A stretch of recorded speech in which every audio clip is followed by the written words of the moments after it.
in. How is it going, everyone? Welcome to, well, I wanna quench the Castle Blaze 2. Yeah, the screen might not look well here, but it's because of it's the typical alt-tabbing thing, don't worry. That's how it should look, and that's how it will look. So this is an I Wanna Be the Guy fan game that, well, I made. So since it's been a month since I released it, well, I wanna play it, and that's what I'm gonna do. I don't have any empty save, but I can just take one of these. So, you know, let's just start, I guess. So yeah, the idea is that you need to quench a castle blaze, just like the first game. Just turn off a castle blaze.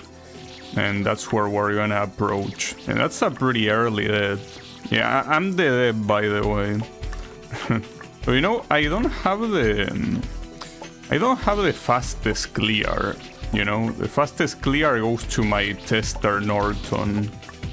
He's technically the world record holder. And it's fine. It is the way it is.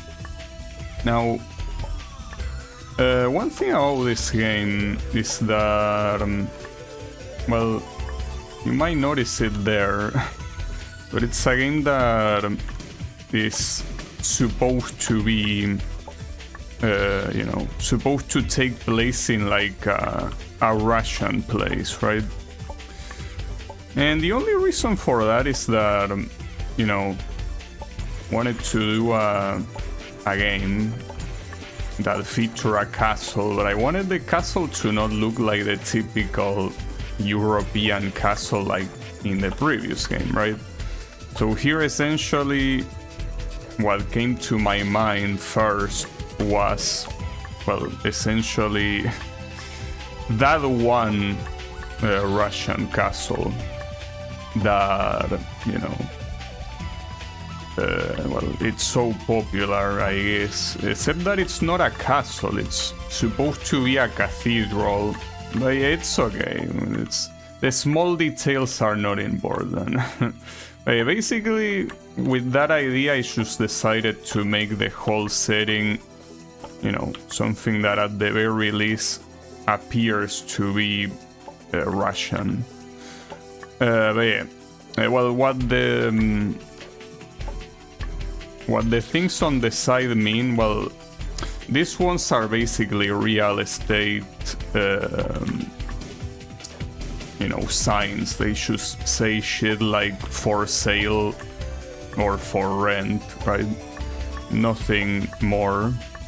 Well, the sign at the beginning, the one that appeared in the second screen, should say something like, you know, there is a construction nearby, so, you know, be careful. I guess kinda here my idea was to, you know, kinda make it look like it's an abandoned construction site. Well, obviously, since there's no one working here, it's pretty abandoned, I guess. Well, that's the thing, the whole city is supposed to be abandoned. It's a ghost city. Well, that's what I put in the story section of the readme, which is basically just, you know, an abandoned city that started having its factories and everything work again, simply because, you know, there is a castle blaze. I don't know why the two things will be related to one another, but I guess it's one of those things that sounded better in my mind, but it's fine. I mean, just needed an excuse to use a setting like this, I guess. Yeah. Also, here the visibility is not exactly good, right? As you can see, the background overlaps a lot with the sprites on the front, but yeah, it's whatever, I guess. no one complained enough, I think, of the people that played it. And even if they did complain, well, my tester actually did note that they were hard to spot sometimes, but I personally didn't want to change it in the first place, because I don't know how else I will change it without making it look ugly. But yeah, then again, this first area is very easy in comparison to how it would be. Also, how is it going, Kyle? Just here playing my own game. And I'm not very good at it, you know? I think I'm pretty shit. But it's fine. It happens.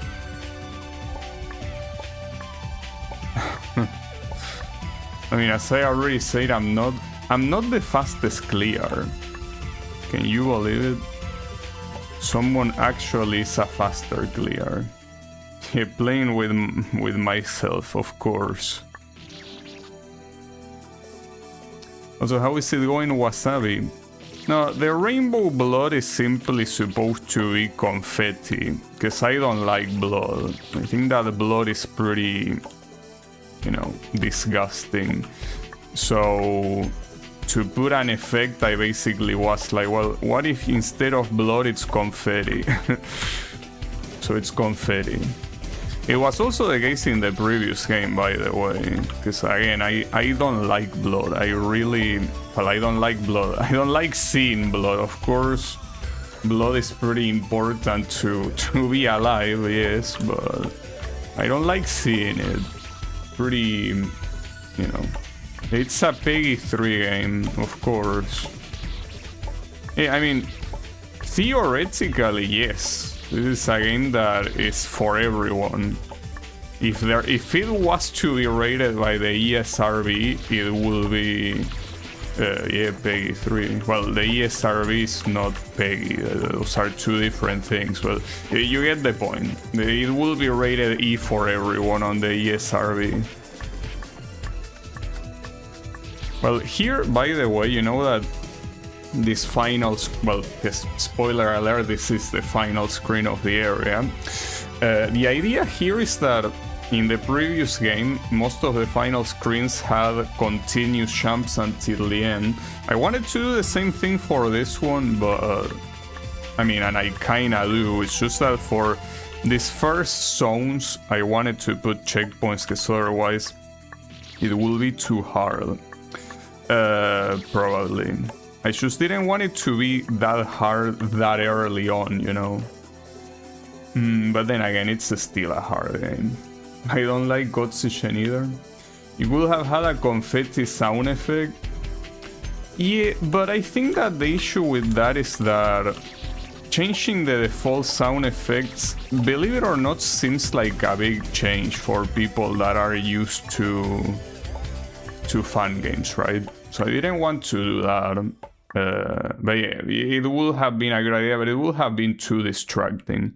So anyways, we reached the top of the buildings. And now we are suddenly, well, in the top of the building. But you can see that in the background, we start seeing some oil pumps. Now you might be asking, why are there oil pumps in the middle of the city? I don't know, I just thought that they look cool, but yeah, that doesn't really make any sense.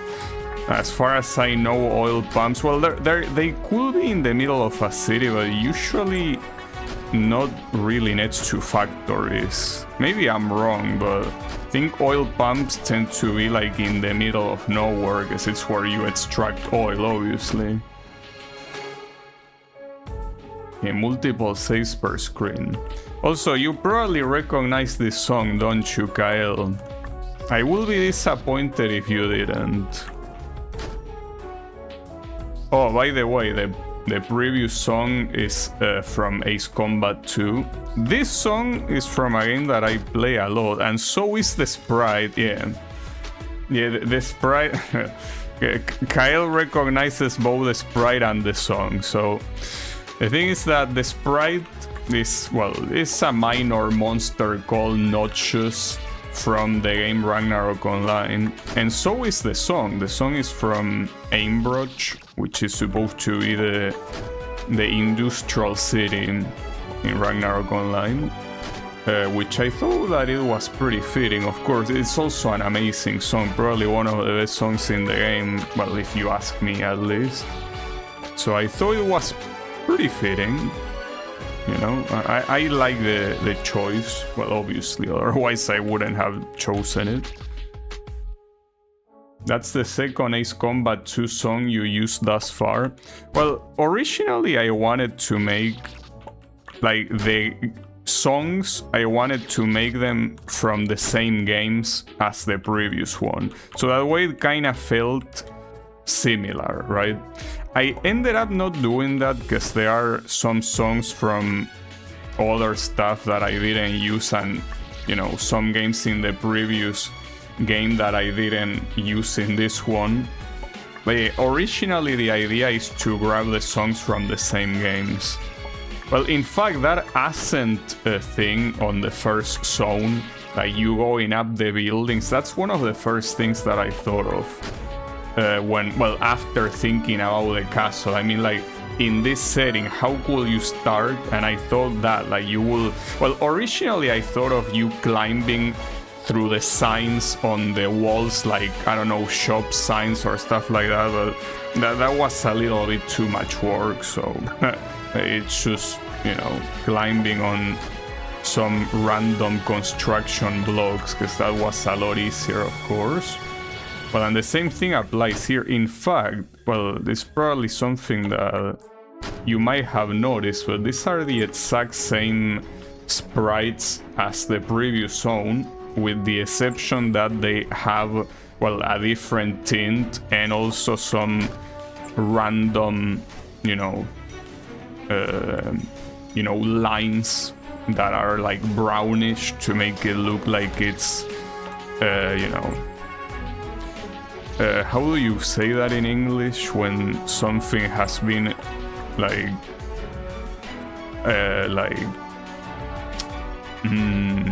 exposed to oxygen a lot? Rust, like it's rusty, right? So yeah, that also made it easier, of course, using the exact same shit on two screens, well, on two zones, which is a total of 20 screens actually. Yeah.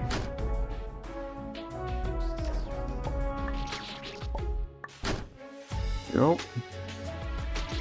And by the way, the sun that you see in the background, I ended up liking how that effect looks a lot actually. And it's surprising because it's not that I'm applying an effect to the sun in itself, rather the whole background image that is supposed to be an image of the sky, like it's a whole orange sky, plus the sun, of course, like they are both part of the same image of a sunset. Well, I think it was a sunset. This is supposed to be a sunrise though. Like that's the point here, like you are witnessing a sunrise. But I think the original image might have been a sunset, I don't know. Regardless of that, the point is that the effect that I'm using here applies to the whole image, and it's a heat wave effect. It's a default one from Game Maker, it's not from, like, it's not anything that I made myself, obviously. But I ended up liking the way it looked a lot. So you made this game in Game Maker, no Rust.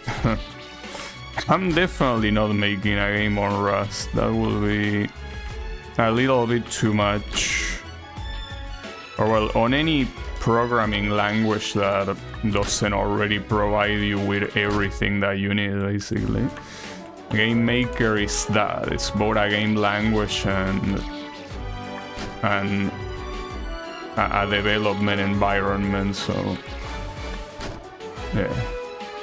When you have something like that, it's a different story.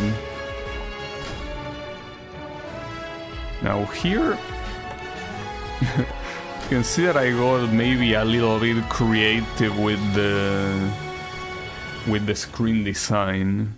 Not sure if in a good way particularly, but yeah, you can see the nice little shapes and all of that. Yeah. I just think that when it comes to Needle, every screen has to have something to kinda give it some identity. So if I just make random ass champs without a certain shape or, you know, idea, I feel like it's not good enough, right? Personally. But yeah. In this case, at least here, the idea is pretty clear, right? Also, maybe you noticed that the floor changed. I don't know if it changed in this screen or the previous one, but the point is that the floor changed. Because the idea here is that instead of being on top of those residential buildings, here you're on top of another building. Another building that you will see in a bit, but not yet. I first need to go through this one, and as you can see, it's costing me a little bit, but it's fine, don't worry about it. Well, you can also start seeing the castle in the background. Well, the castle and also some nuclear plant coolers. Because, yeah, you know, we are in Russian territory. And Russia is one of the few nuclear countries. So yeah, they have that sort of stuff. Yeah, it's supposed to be something that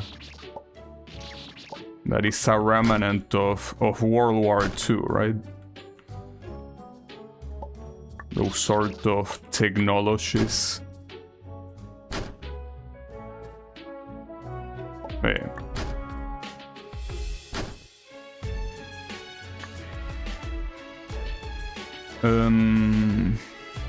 Well, by the way, the background in itself, they are basically like, at least, well, ignoring the buildings, there are at least 3 images. Like, one is the one with the sky, the other one is the floor, and the other one is the city in the background. Well, the silhouette of the city in the background. And then these warehouses and the oil pump and all of that are, of course, separate images, each one being placed manually. See, these are all independent objects. They are not part of a set background. You can tell by the fact that this pump, this shadow here is essentially replicating the sprite of this thing in reverse and with more transparency, well, and also in black. That's the way that works. I like how the effect looks. It's pretty nice. But yeah. The other ones that have a shadow are just like a static part of the image that, well, I also added, but it doesn't look that detailed. It's simply like a pixel shape. Yeah. Obviously there is no it's not like there is a lighting system or anything like that, obviously. That will be a little bit overkill in a 2D game like this one. Well, there are some 2D games that do use that, but those are mostly like 2.5D games rather than fully 2D games, right? Lots of games that are made in either Unreal Engine or Unity. Well, in fact, I played one not that long ago called Ender Lilies. That's a game made in Unreal Engine, and it obviously looks 2D, but in reality they are 3D models in a 2D perspective. Well, for the most part at least. There are obviously 2D sprites here and there, but it's mostly that. In this game, however, everything is a sprite. There is nothing that is a 3D model as you would expect. That will be, well, not only too much work, but also will kind of go against what most fun games do, which is, you know, simply full 2D stuff. So yeah, that's the idea. Well, you're also seeing the castle blaze in the background right now. That's what we are here to quench. Though it's a little bit far away, don't you think? So yeah, there is still a while to reach that part. But it's fine, it will happen eventually. Makers actually have support for 3D models. Well, yeah, I mean, I will assume after seeing what WannaFest 22 did that yes, obviously you can use 3D models, but that will require effort. Yeah, the blue light is the castle blaze.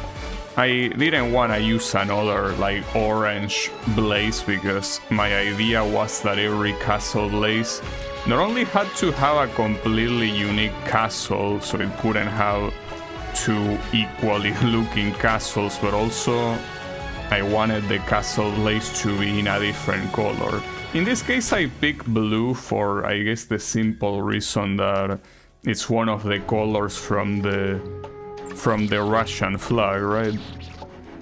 Well, not that light. The Russian flag is a little bit, has a darker blue, but if you want to make it shine, you gotta make it lighter. But yeah, that was basically the logic behind it. Behind that color, at least.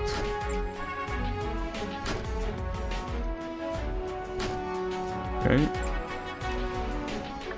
And then, you know, this is a gimmick that I would have liked to use more, but I only thought of it on this final screen.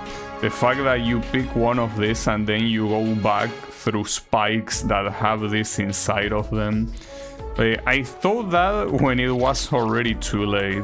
I mean, I could have resigned the previous screens, but redesign, I mean. But yeah, I didn't feel like doing that. So I just left them as it is, and yeah. So, well, that thing in the wall there, I'm obviously don't know if it's grammatically correct, but in theory says Zangief Foundry. Well, this says something like fire press or something like, I don't know exactly what the term is, but yeah, the idea is that it's a Zangief foundry. It's a foundry called Zangief. And well, it's called Zangief because of what you are hearing, of course. But yeah. The idea, since we were gonna make a game related to Russia, we will have to bring Zangief, you know. And well, Zangief is... you know, they call him the Red Cyclone. So the gimmick was also something that had to be related by that. So I made basically that, a red... Well, it's not really, I guess, a cyclone. It's more like a tornado, I guess. But things that representing a cyclone is a little bit hard, you know. Like a cyclone is a very big thing. Well, so is a tornado, I guess. Well, at the end of the day, I guess it's the same concept, right? They are both big things that if you put them in a smaller context, it's fine, I guess, you know. You can visualize it. It's a wind sound. It was burping. I don't know what sort of burps you hear, but yeah, I don't think they sound like that, personally. You can tell that he's spinning very quickly from side to side. Well, from side to side. In reality, what's happening is that he's simply having his model being, like, you know, mirrored every frame. Basically, just changing the edge of the model from 1 to -1, like the scale. Basically, the edge scale from 1 to -1, and from -1 to 1, like immediately, right? Every frame.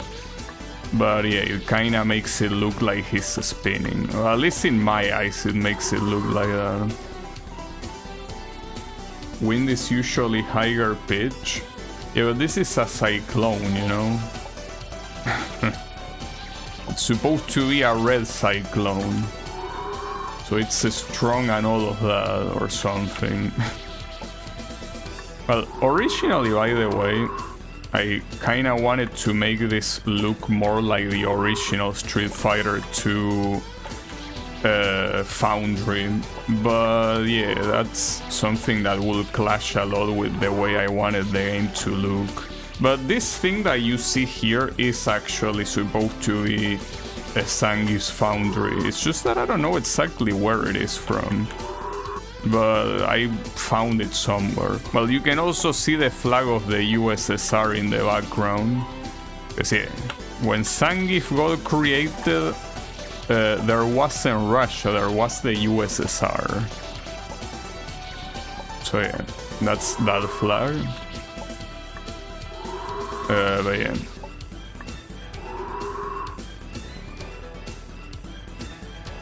Well, you can see here that there's also some Russian warning signs in the background, but I didn't add those. Those were already part of the image. Well, yeah, I mean, I think that you can probably figure that out with the fact that they obviously merge very well with the image. Well, yeah, that's because they are part of the image. I really don't know who made this image or if it was taken from somewhere and re-uploaded, but it's pretty well done. So good shit, you know, pretty nice. Also, this checkpoint that you're seeing here, one of my testers that doesn't really play I Wanna Be The Guy games struggles so much with this checkpoint. It's because of this jump here. And I'm not saying that it's an easy jump, obviously it isn't, but yeah, he struggled quite a lot to do that. Because yeah, this type of drop jumps are not easy for new players. And I didn't nerf it. I would have nerfed it, but you know that when my tester told me that, it was like one of the days before I decided to release it. And coincidentally, it was also the day that the compiled version of Game Maker changed, and there probably wouldn't have been any issue for me recompiling the game again, and that's it, but I didn't want to risk it, so I ended up not nerfing that. I probably should have. Hey, I guess that at least for the people that are more used to fun games, that sort of jump is not gonna be that big of a deal. Also, by the way, that final jump is a little bit way too precise. Like, this should have been nerfed to whatever. Just that I wanted to make it symmetrical, and in order to make it symmetrical and for you to not be able to go out of the screen, you needed to make this long. But yeah, when you look at it, it's a little bit way too precise. So yeah, that should have been nerfed too, but I didn't. So yeah, it is what it is. You can still make it, but should say you draw it. Yeah, I drew everything here. Well, theoretically the sprites, even though, well, the save sprite and the spikes are, you know, using as a base the original I Wanna Be The Guy ones, but yeah, those were fully edited by me, and well, these things were also fully done by me, though it's not like it's anything out of the ordinary. Like, this is a very basic shape, so it's not like I'm like, oh, I'm a pixel artist. No. But yeah, when you do pixel things that are this small, it tends to be easy to make, usually, for the most part, because, you know, there aren't that many pixels, so it's not like there are that many things you can mess up, right? The jump is also quite precise, indeed. because you have to be on the right spot in the middle. Yeah. And I fucked up in the easy part. That's what tends to happen. Like, that's very common in I Wanna Be the Guy fan games, when you have a part that is pretty hard and it's followed by a part that is pretty easy. You focus so much on the hard part that you end up getting fucked by the time the easy part comes. Whoop. Nice. But yeah. Well, by the way, in case there was any doubt, these are also the exact same sprites as the previous two zones, because I'm a hack, I guess. The difference here is, well, the tone, like, this is the same sprite as the first zone, but with like a lighter tone, I think. And well, this pronounced border that is kind of like, you know, supposed to show that it's very hot, like in the background, right? Well, the background, that, by the way, I know that it looks like you're underwater, but the idea is that the background is simply very hot, since it's a foundry, right? One of the first reactions was that it looked like water, but no, it's not water. But I don't blame you for thinking it's water, because yes, it does look like water. It's fine. There are parts where you get to pile drive someone's face into the ground. I mean, that would have been nice. The problem is that that would have required to make bosses. And bosses are, you know, they take quite some effort to make. I mean, it would have been nice to make a boss at the end of every zone, but yeah, would have made the game a lot longer. And now we have a screen that I think is pretty cool, pretty fucked up, I guess, as well.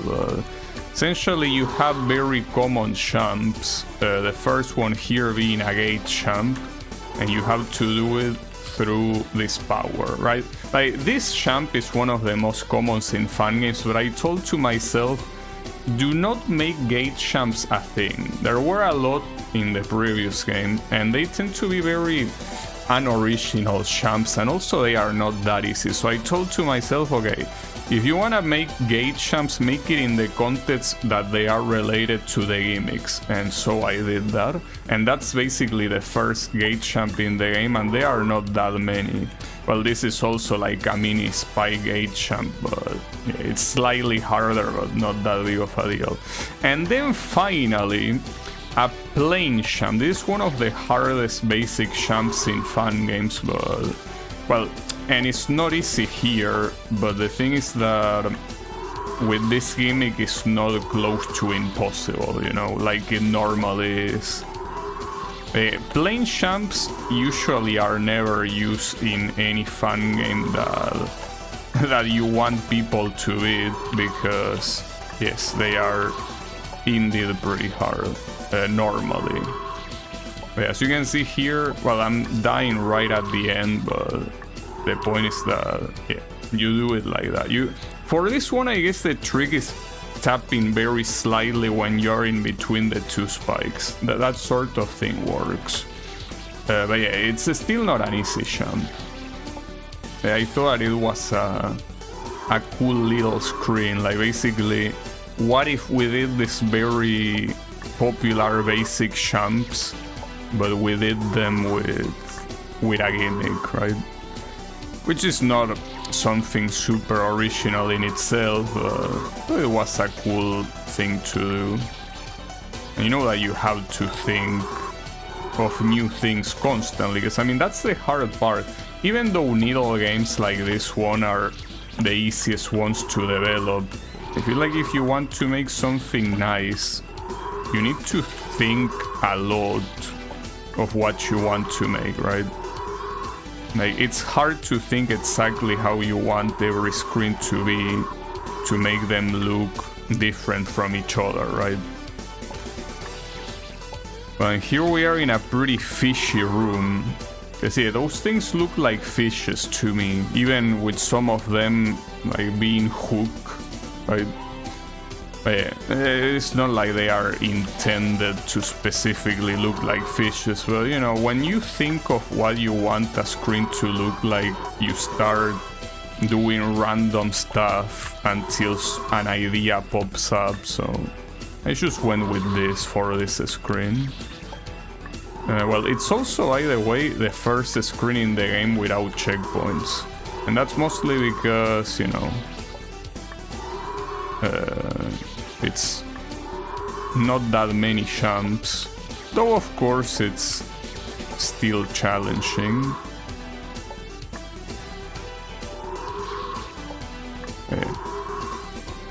It's a little bit challenging. Damn it, I cannot make it to that platform. So close and yet so far. No, but it's fine, I'll make it there. It's rough though. Well, and the fucked up thing is that that's not even the the final jump of the screen. There's still another one right afterwards. Well, my problem here is that I'm not doing the turn fast enough. Like, that turn has to be done a lot faster than that.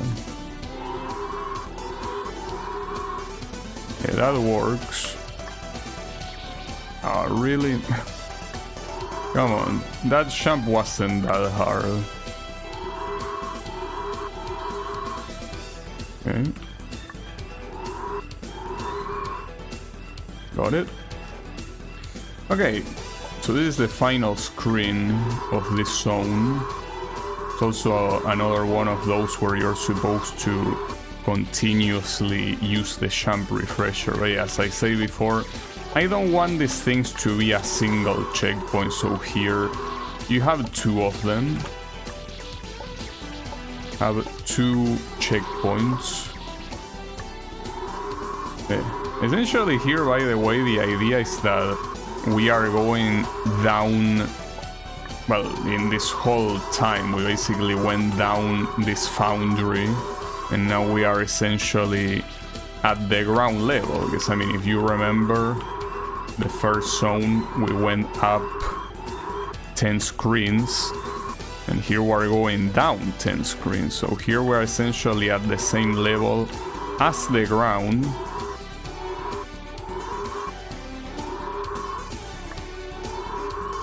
And then we see a sign that says, you know, something like careful, danger of falling. But it's not like there's anywhere else to go, right? So I guess we gotta fall. And we fall. We fall below the ground. This is supposed to be, well, a cave of sorts. With an interesting gimmick, right? I think this has been the favorite gimmick of most of the people that played. Essentially, this gimmick just launches you forward until you hit a wall. And it's the same sound effect that is used in a PlayStation 1 game called Builder's Block or Landmaker, depending on, you know, depending on the localization. But yeah. So is the music. I guess you can say this thing in itself is a rendition to that game in a way. Well, and the cave level in the previous game also had a song from that game. So yeah, I guess caves are very well represented by this game's soundtrack. This game essentially, well, I mean Builder's Block, right? It's a game that essentially has two completely different parts. One that is like a puzzle mode, that is the one that got added in the PlayStation version, and the other one that is the arcade mode, that is actually based on the original arcade release. The two of them have in common the fact that you're supposed to launch blocks to build, well, buildings. But yeah, for some reason the atmosphere of the puzzle mode is like this very awkward, dark atmosphere, even creepy at times. In fact, if you look at the UI of that game and the way the puzzle looks and everything, it looks oddly creepy for whatever reason. I don't know why they went for that, because the arcade version and, well, subsequently the arcade mode that is inside of the PlayStation 1 disc is like super anime, you know, happy stuff. Well, happy, not necessarily happy, but I mean like the typical shonen soundtrack and graphics, right? So I don't know why they went with this creepy stuff, but I like it. Should have used Cave Story music instead. Nah, that would have been too mainstream. Like, everyone played Cave Story, but not many people play Builder's Block, you know? I think that game needs more recognition. It's a very good game, by the way. Like, anyone that likes those sort of puzzle games, I recommend them. I recommend you to play it. But I recommend them to play it, yeah. It's a good game. And it was one of my childhood games after all, you know? It's a nice one.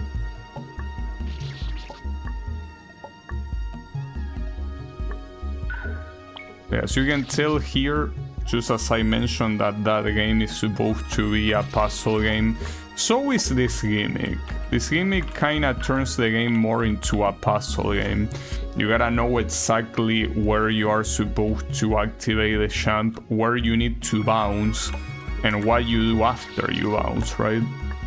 That's the idea. Well, and here one thing you can see is that all of the sides of the screens are spiked. I kind of wanted to give it like that feeling of claustrophobia, right? Well, I don't know if that's the right word, but basically the fact that you're in a very unknown and dangerous place, and there is no way out inside, right?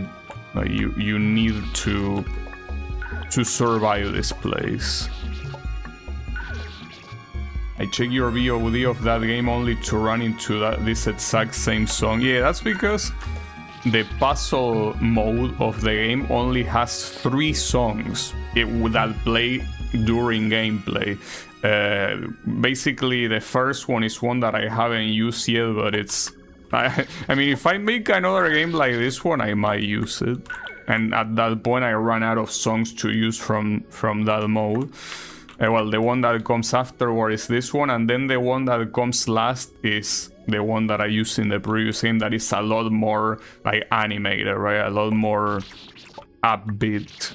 The idea here is that each song is based on a period of time. The one that plays first is supposed to be based on ancient times, like in the Stone Age. This one is supposed to be based on the Middle Ages, and the one that plays last, that is that I use in my previous fan game, is supposed to be the Modern Ages.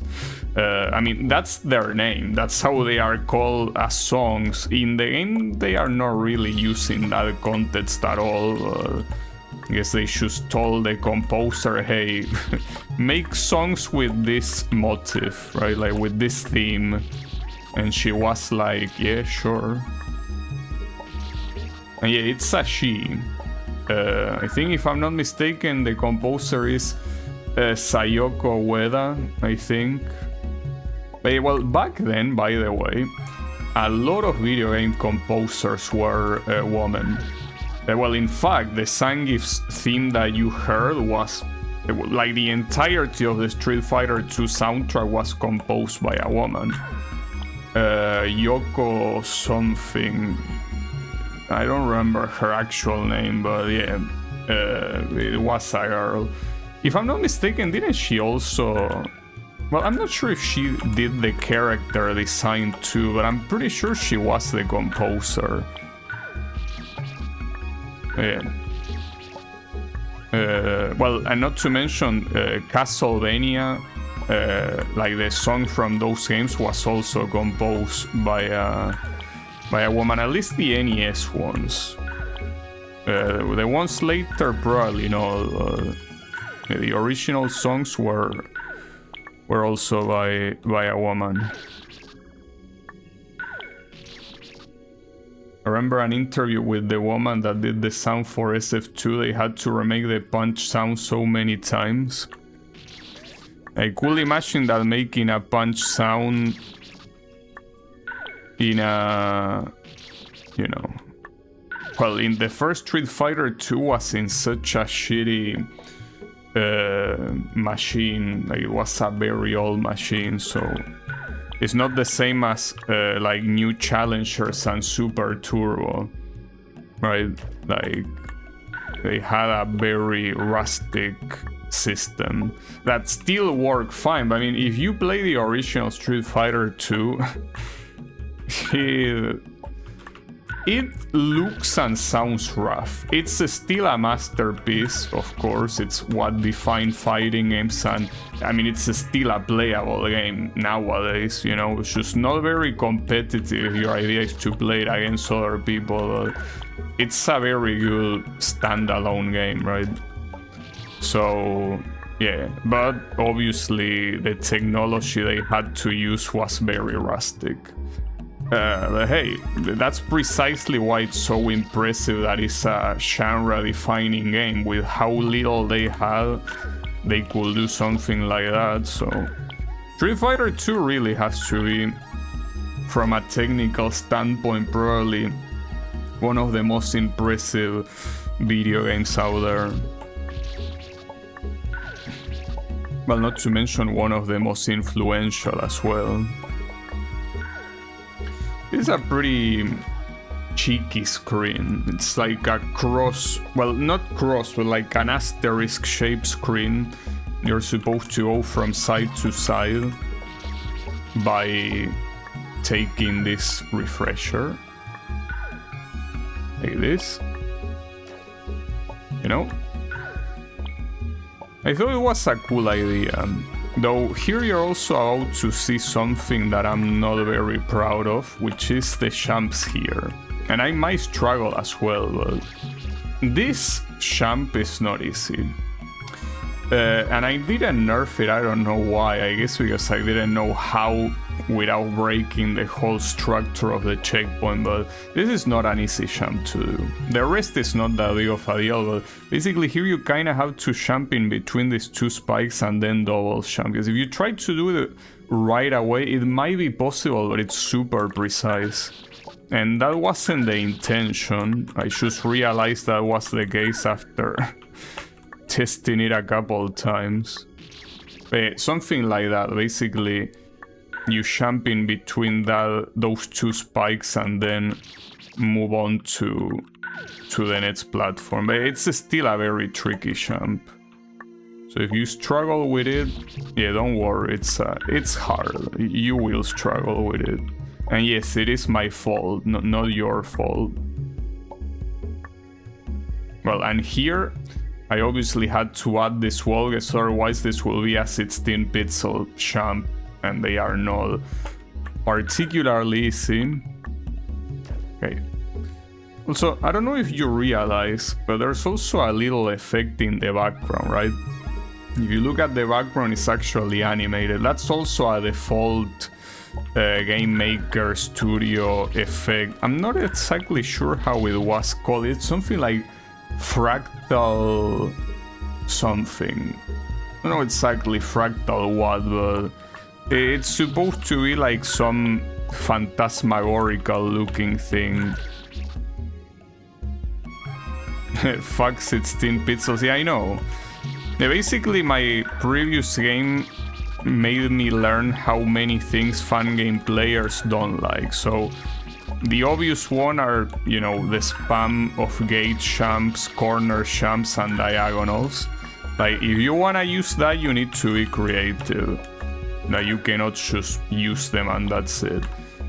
16 pixel champs, that was another thing, which is basically, you know, trying to squeeze in between, like, one of the smallest gaps that the kid can squeeze in between.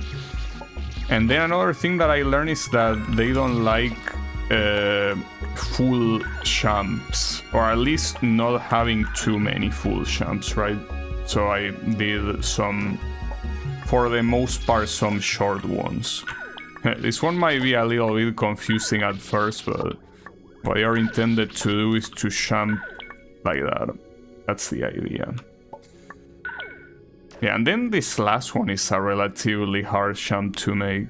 Like, you could easily, like, you know, land on the bottom collision, right? But yeah, it's I guess it's not that big of a deal at the same time. That one can also be hard to figure out. I think I remember seeing that Echo thought that you were supposed to go diagonally down here. But yeah, in reality, no, you need to bounce here. It's just that you need to be looking at this. You're like, wait, there is an empty space here without a spike. Well, I can bounce there. And yes, indeed, you can. What am I doing? That's not where you need to go. It's down here.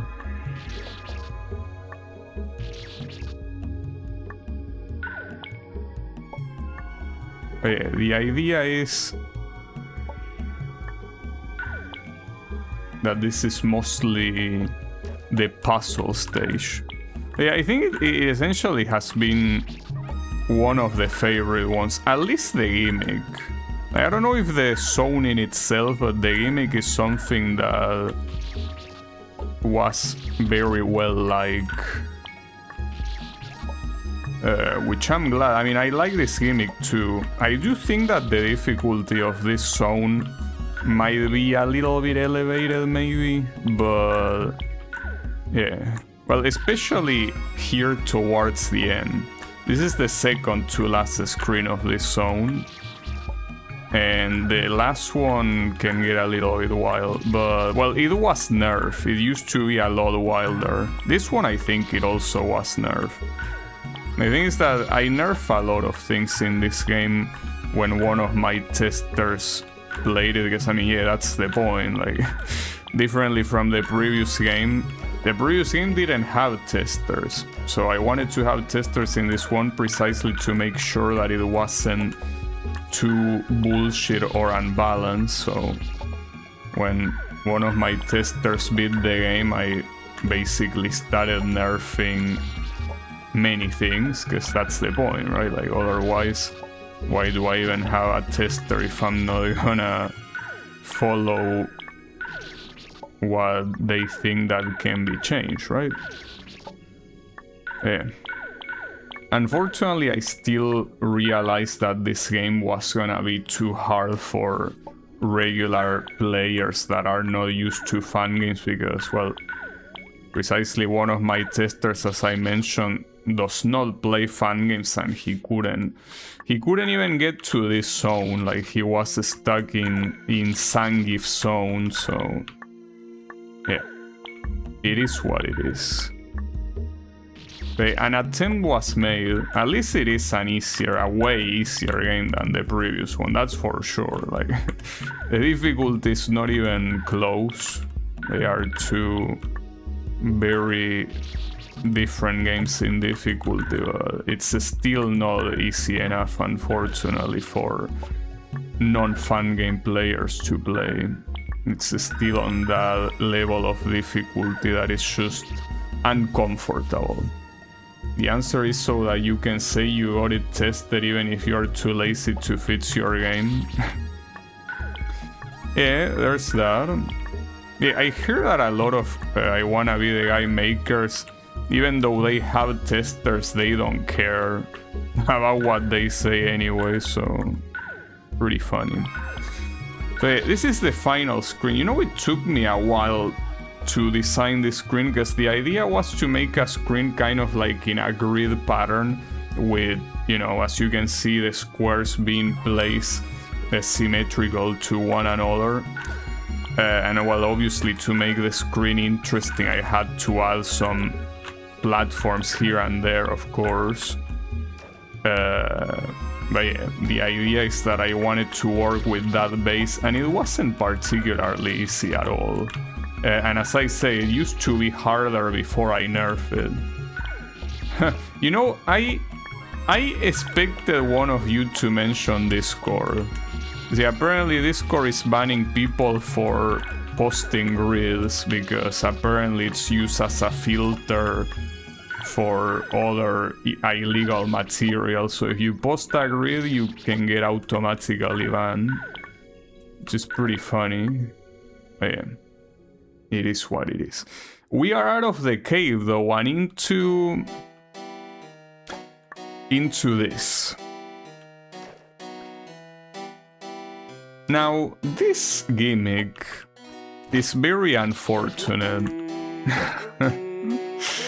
This is the Champ King gimmick. Unfortunately, it's a very painful gimmick, and I realized it was a mistake as soon as I was testing it, but it was too late to think of something else, so unfortunately I stick with it. You know, it's fixed now. Well, I hope. Would be nice. Imagine sharing your Excels via Discord. Couldn't be me. In any case, well, this is a very popular song. This is the Molding Manor from the second DLC map of Champ King, Ghost of the Babe. It's probably the most popular song in Champ King. But yeah, it almost makes it look like a troll zone, and I guess it kinda is like a troll zone in itself. But yeah, I mean, it wasn't my idea for it to be a troll zone, it's just that this gimmick really fucking sucks.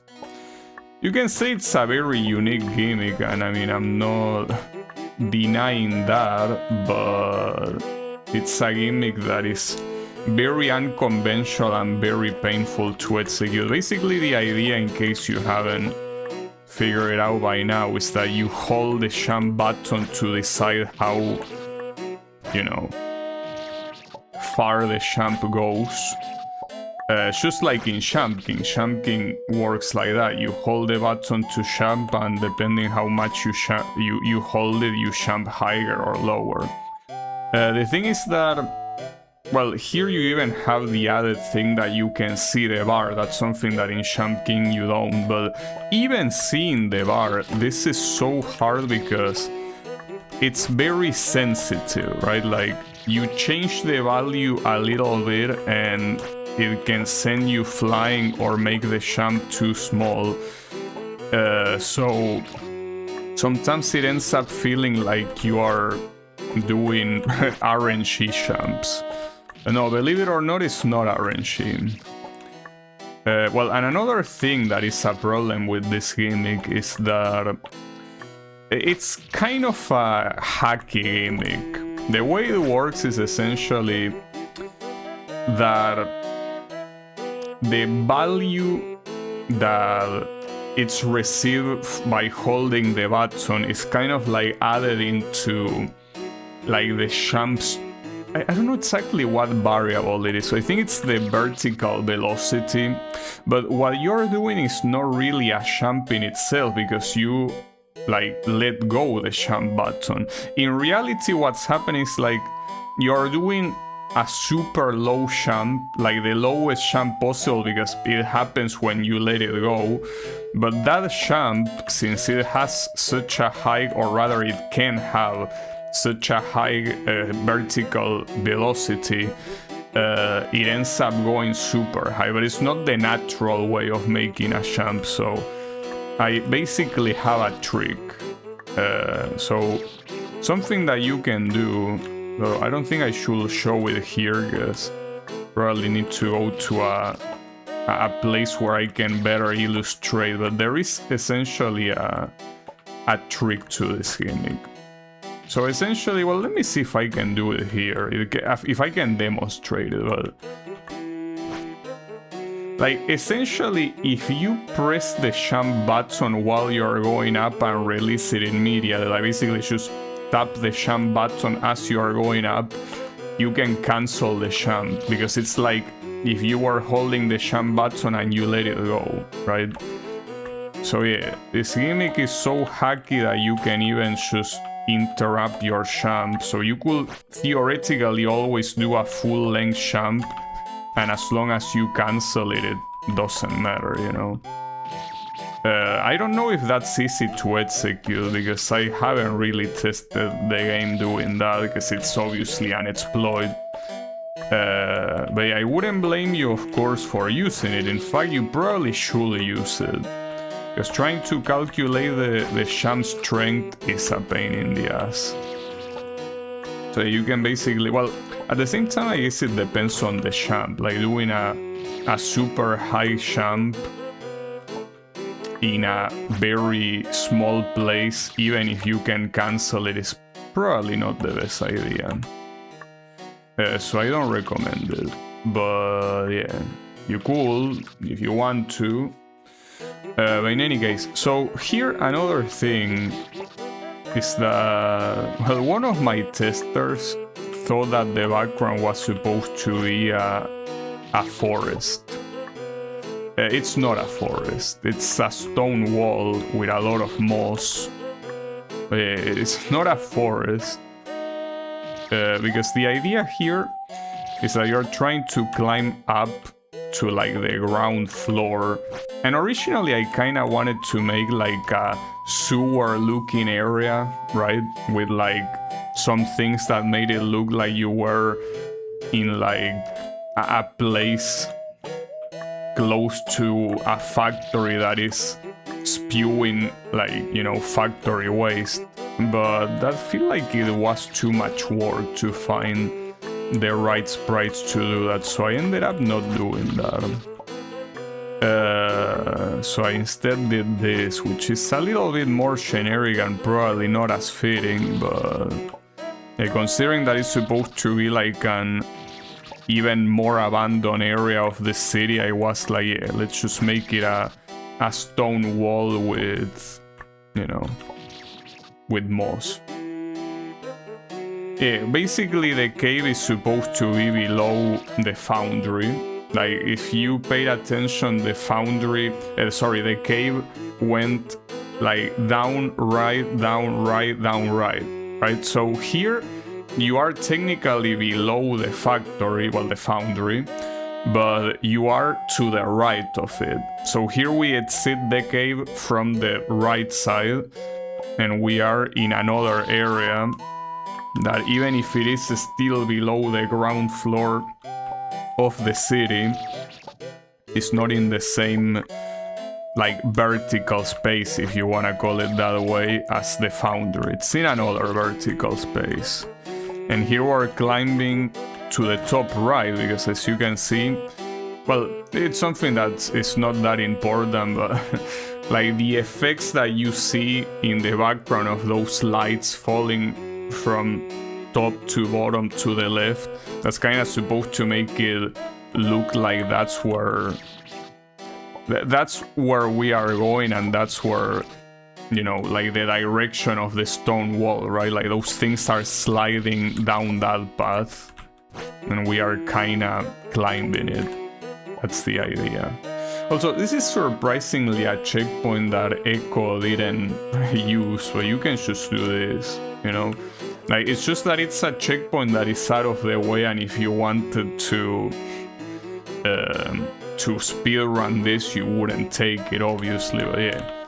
You can take it and then just attempt this jump. Echo just basically did the whole thing, which is not like this part is that hard, but it can be annoying to retry the previous ones just to do this one, right? Also, here is what I wanted to show you. Look at this. So I do a full jump, but I can cancel it by tapping the button.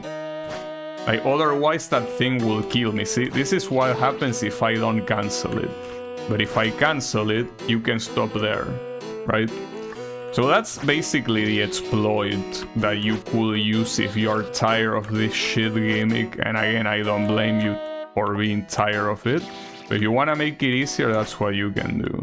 You essentially tap as you're going up to cancel the champ. I'm not gonna do it here, because, I mean, the idea is to beat it as it is intended.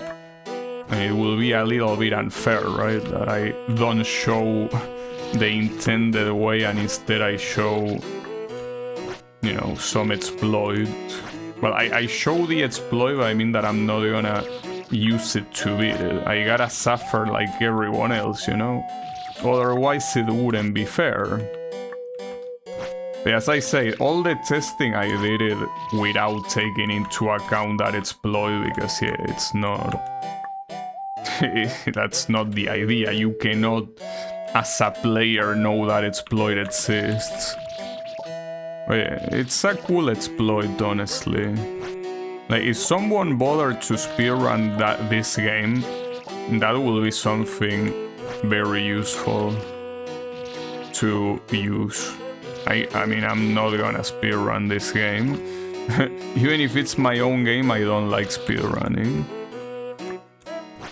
But yeah. Well, not to mention that, as I say, I am no longer the holder of the world record. I could take it back, but... nah. No need. Well, no need, I mean, simply that... yeah, I probably wouldn't be able to, honestly. Probably not. I mean, Norton is a very good player. He's one of my testers, the one that gave me most of the feedback. And yeah, he's very good because he's used to playing shit like this. He's used to playing very mean stuff. But yeah, something like this is kinda like child's play for him compared to everything else he's subjected to. Now, this checkpoint, by the way, used to have like a refresher here. Like, this refresher that you see here used to be here. But I realized that made this checkpoint so extremely hard that I decided to put it there. It's not like it makes it extremely easier. I mean, it's still hard to calculate, but it's at least not as stupidly hard as it was before. It was very hard. It was extremely hard. I mean, if you get used to it, it's probably whatever. If Norton tested your game, you can be sure it works. Yeah, that's right. Norton's name is reminiscent of the antivirus. I wonder if that's how he got the name. Or hey, maybe he's called Norton in real life, you never know. So considering that he's from Spain, something tells me that's not his real name. Could be wrong though, you never know. Yeah, I mean, it's certainly not a regular Spanish name if it was the case. I mean, I will know, I'm half Spanish. Oh, on Ascendance, of course. No, the Sean Norton, yeah. The same one. The one and only. You can see that even with the refresher being there, it's still very hard to calculate exactly how much strength you need. It's not easy at all. And it's what I say, that it feels random, even though it isn't random, but that's because just holding it a little bit more or a little bit less really changes the output by quite a lot. It's basically, you know, the typical example of something that is deterministic, but it's chaotic, because changing the input a little bit changes the output a lot, instead of also changing it a little bit, right? So yeah. Well, I made it. Well, here if you were a speedrunner, you probably could also skip that save. It's just that I don't think it will be worth it. Especially with how hard the previous checkpoint is. Like, you probably wouldn't save as much time to make it worth it to skip it, probably. I don't know. Anything is possible.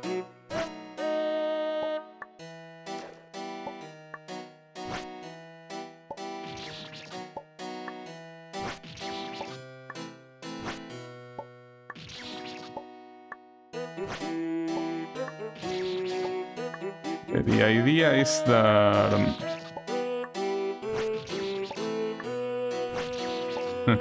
I don't think anyone will speedrun this. Well, I mean, you could technically say that Norton speedrun it, but I mean like someone that actually wants to like optimize everything and doesn't stop until make sure that it's the fastest they can do it. Like, yeah, that's not gonna happen. But, you know, that's something that I realize is that when it comes to fun games, and probably to most games in general, people obviously will prefer to put time in something that is already well established. Well, in fact, as I always say, if you look at the Twitch category of I Wanna Be The Guy, most of the streams are the Camellia games, either Camellia 2 or 3. And either the reloaded version or like 2.5 or whatever. I don't know exactly how the versions go, but the point is that you almost always have someone doing that, and in some cases they are speedruns, right? You will think that speedrunning a game like that is something worthy of, you know, being sent to a mental asylum, but no. I mean, it's something they do. But you know, that's how it is. Like, you cannot just really expect your new game that nobody knows and nobody gives a shit about to be speedrun. Like, if you are established already, you will have to establish yourself. And even then, it's pretty hard. You know that there are so many good games that are not even that recent. I mean, in the sense that they released years ago, that no one is interested in speedrunning. Like, for example, I Wanna Be the Ocean Princess, right? Like, that's an I Wanna Be the Guy fan game that has insane production value, and it's pretty much an indie game. Well, I mean, all of these are indie games, so I mean that if it wasn't for the fact that it obviously uses copyrighted content, you could see that being an indie game being sold on Steam, for example. But even with how good that is and the insane production value it has, I don't see anyone speedrunning that. So even if this game made by me was something out of the ordinary, like otherworldly and extremely good, it probably still wouldn't be speedrun or even given that much attention at all. So, you know, that's also the reason why making an I Wanna Be the Guy fan game, if your idea is for it to be played by a lot of people, is a bad idea. Because it most likely won't be the case, even if it's a very good one. And not to mention a fun game that I played not that long ago, the Delicious Level Design Contest. It's a game that was played a lot, yes, but compared to the insane amount of work and time that it took to make, I don't think that it corresponds pretty well to how much it was played. And I mean, it's a pretty recent game, but I cannot imagine that changing almost at all, you know? I used to speedrun some levels in Crash 3 like 15 years ago. Yeah, those games kinda give you the incentive to do that. There's a lot to take in though, plus will you really expect people to want to speedrun golf? What golf? There was a golf level in Ocean Princess? I don't remember that. But I mean, I think that argument kinda falls apart if you take into account Camellia. Like, Camellia is the most played and speedrun fun game in the community. Rubber golf? Oh, Gummy golf. YouTube translated as rubber golf. That's pretty funny. But yeah, the point is that I'm like, even if Camellia might not have overly gimmicky shit like that, I don't know, because I haven't played it. Like, just the idea of speedrunning Camellia is crazy, you know? And yet people do that. So I don't think it has to do with what the game has or even the quality of it. Like, if you're not an established name, I think that people are simply not interested. You know, interestingly there, that message was translated to put less A's in that, which is pretty funny. I don't know why. The translation has less A's. I guess the translation wants to make you sound more calm. Pretty funny. But yeah. What I'm trying to say basically is that I don't think anyone, unless, I mean, but I feel like even if you do something truly out of the ordinary, it's pretty hard to establish yourself at anything, you know? Like, unless there's money involved, but I mean, we're talking about fun games here. Oh, by the way, that one is also an example of another gate champ where you, well, in fact, it's the reason why it's the only champ here, because, well, I did it relatively quickly, but this is not an easy champ to do. Like, doing a gate champ with this gimmick is pretty fucked up. That being said, I pulled it off. But yeah, it's not that easy. And here we're on the final screen, by the way. So you know that's the thing about this stage, this zone, is that if you take into account the amount of time it takes, or at least to me, but I think I also, by watching Echo and by what Norton told me, they didn't take much longer to beat this than some of the other zones. But the fact that this gimmick is so frustrating makes you think that you've been here for longer. And it makes sense, and again, I don't blame them for that. It's a very annoying gimmick. But yeah, the thing is that time-wise, I think it's very similar to the previous stage. You know? Very similar. It's whatever. Basically, the idea is that, you know, it's not about the time it takes, it's about how bad you are having that time, right? If the gimmick is no fun, then obviously the time is gonna feel like it's wasted, so it feels longer, right? I mean, that's how it always is. Time that you have fun or you're having a good time is time that goes by pretty quickly. And times where you are bored or you're having a bad time, they feel like they never end. That's basically, you know, basic human psychology. That's because you know, keep track of time when you want that time to go by faster, but when you don't care all the time, it's because, you know, you should focus on whatever you're doing, because, well, you're either having a good time or you're being very busy and you cannot afford to pay attention to anything else. That could also happen. But yeah, in the context of games, it tends to be how good of a time you're having, right? Not too short. Needs to be longer. Yeah, I guess also this last checkpoint might have been a little bit too hard. And you can say that it makes sense because, well, if you look at the top right, it's the final checkpoint of the zone. Yeah. So we see the sign here of warning of falling, and then up here this says Research Center for Thermonuclear Energy. Again, I don't know if that's grammatically correct, it might not be, but it's what it is intended to say. But yeah, that's where we're entering. technically the nuclear facility, right? So the first, well, first of all, yes, this is, well, you will probably notice what song this is in a while if you haven't already, but it's from another fighting game.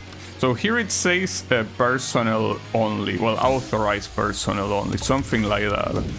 So we're not supposed to be here, but not like there's anyone anyway, so not like anyone is gonna get pissed, you know. Where did you get all these Russian texts from? Well, that depends. The previous one I wrote it in like an application similar to Photoshop.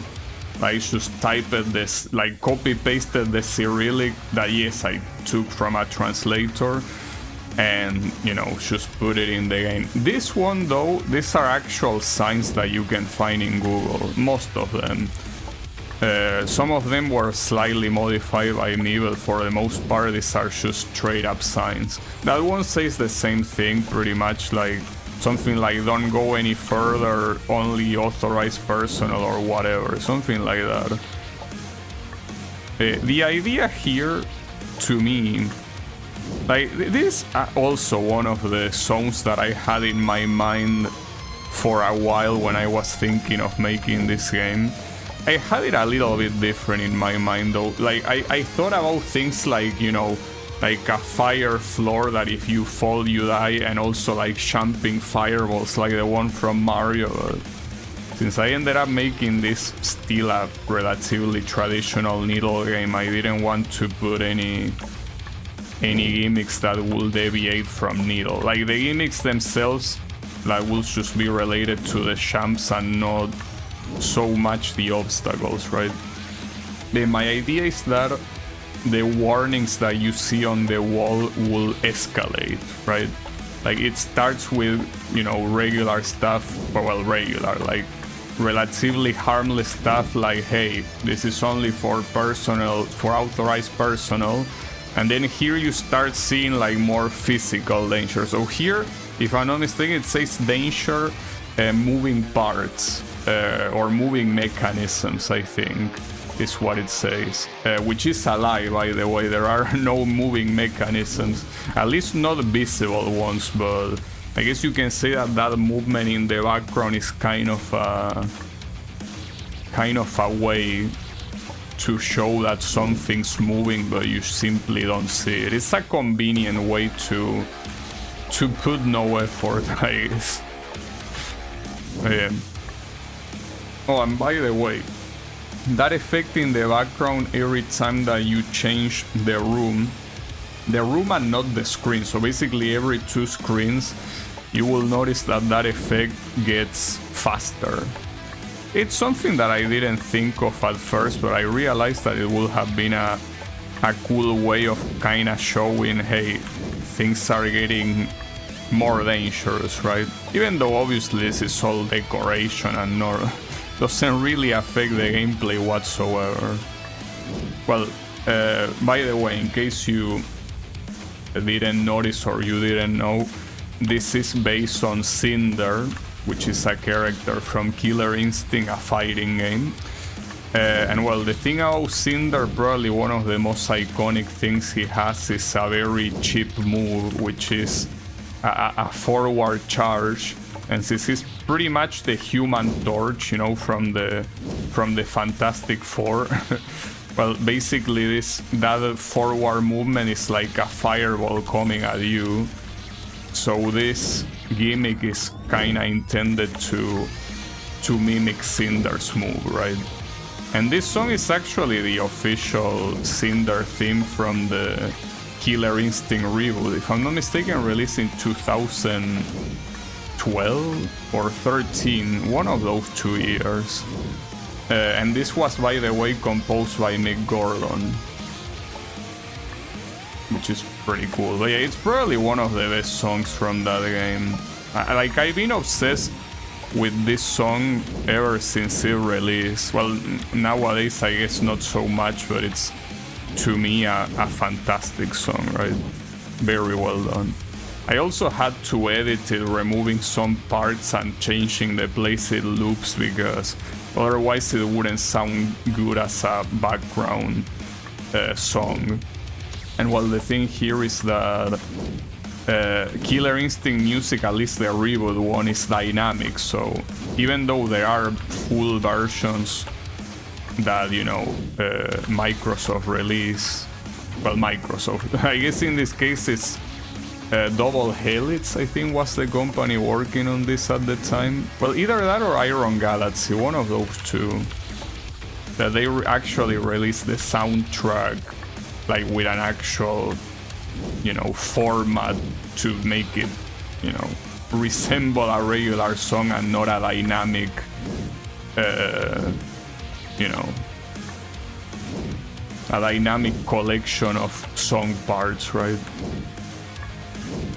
And by the way, like this one I actually took it from the soundtrack I own, because believe it or not, I own both the game on Steam and the soundtrack also on Steam.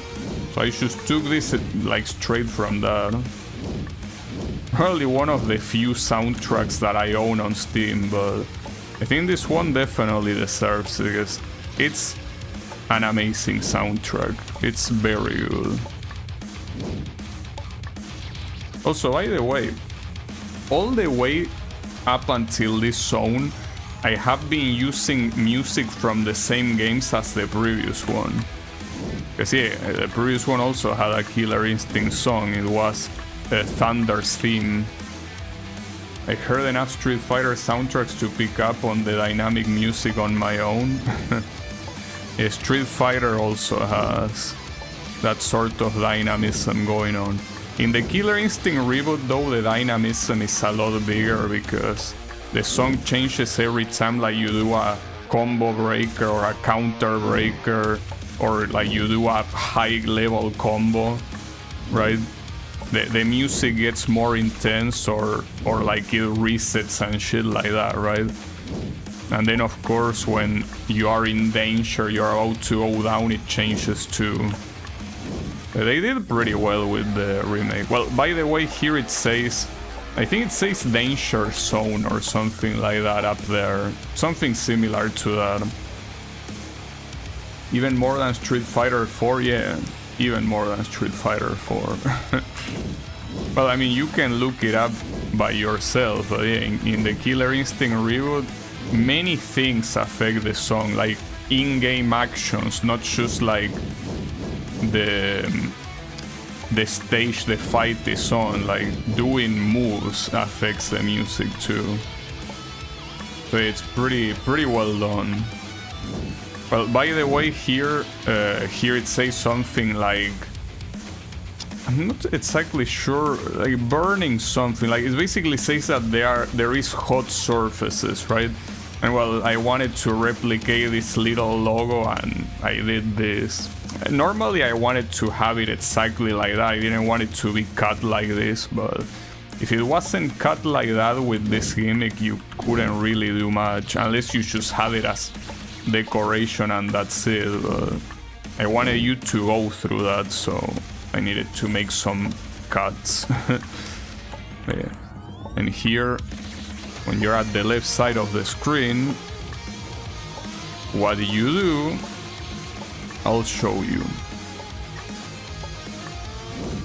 You basically cross all the way from the other side onto that little gap that shows that goes to the next screen. Well, and here yet another more like spike art. Here it says radioactivity, and well, the spike art, of course, of a radioactive symbol. This one took a little bit to make, but I like the way it looks. Like this zone, I guess, is probably one of the ones that I guess quality-wise is the most consistent one. Well, in fact, it was the favorite of one of my tester, well, Norton, right? He liked this zone the most simply because the level design, you know, was consistent and the gimmick wasn't cancerous like the previous one. And in fact, it's a very basic gimmick, you know, but it also makes the gameplay fast, so it kind of feels engaging, right, to play. Oop. I don't remember what it says here, honestly. It says danger, like something about like that you can get a kill or something like that. I don't know exactly what it says, like probably health hazard, something like that. I legitimately don't remember. But as you can see here, I wanted to, like, as I say, to have the threat keep increasing. So here, instead of just using like more, I don't know, conventional symbols to represent, like, you know, factory hazards, here is like a school. It's like, okay, you're gonna die if you keep going, right? So yeah. Well, this one I think is one of the one of the signs that I actually edited more than the rest, because the original one is not like this. I think that these two are separate signs, so I just joined them into one, and it looks like that.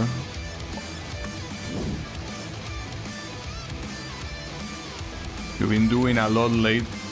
Yeah, you know, that's the thing, like, obviously all these warnings are completely ridiculous in the context of the game, because yes, you are dying constantly, and not to mention that, I mean, even if the warnings weren't there, it's not like, as I say, there are no moving platforms. Like, the temperature being higher is not really changed anything, but I just wanted to make it look like, you know, like an actual, you know, like I wanted to make you feel like you are really in like a dangerous place related to machinery. Well, here you wouldn't know what it says because it's in Russian, so unless you are Russian or you know Russian, you wouldn't understand. But I think that the symbols make up for it enough, you know, like even if you don't understand the words, you will know what the symbols mean, and that's the reason why I wanted most of this to have symbols, right?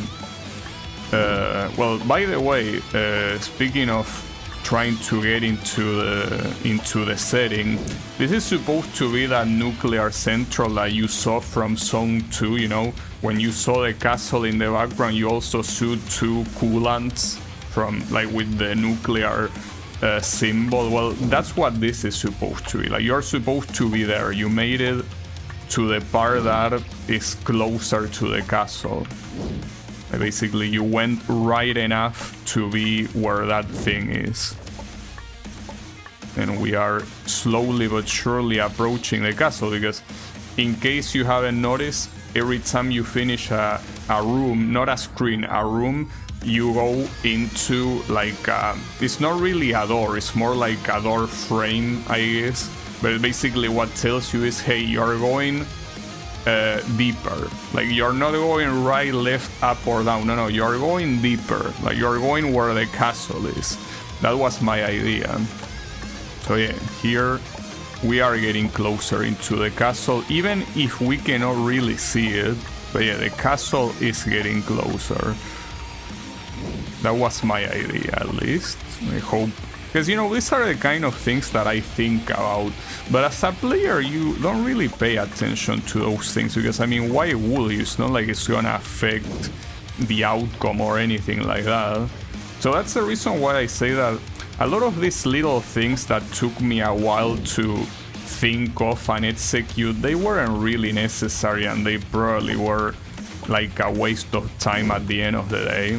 But I just wanted to do it. Like, I wanted the setting to feel consistent in the sense that you are having an adventure, and the adventure has a certain place, and you are traversing that place, right?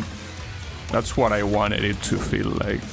This one, I'm pretty sure it says danger zone, but with a school this time, so this one is really dangerous, right? Well, and here it says, if I'm not mistaken, biochemical danger or something like that. And well, you can see here also the spy card, that is the like the biohazard symbol. But yeah, this one also took a while to do, and obviously, I mean, it doesn't just take a while to do the shape. Like, that does take a while, but it's also designing the level around it, because you know that, like, you don't just casually make spikes look a certain way and call it a day. You have to build a level around it, and that's not easy to do, because obviously you have to make compromises, right? Like here, for example, I had to remove spikes, because otherwise you cannot make it to the other side. And some other times, like, you might want to have more spikes or less spikes, but if you do it that way, maybe the level is neither as interesting or as possible, right?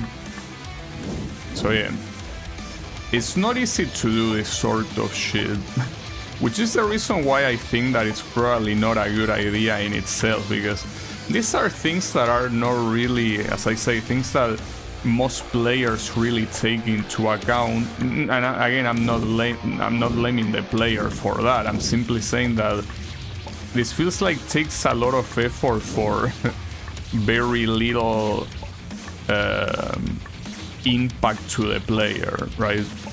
Like, the player would probably like, I don't know, something like either more gimmicks or, you know, bosses or something like that, and instead I use my time to like, you know, make these screens look like this, right?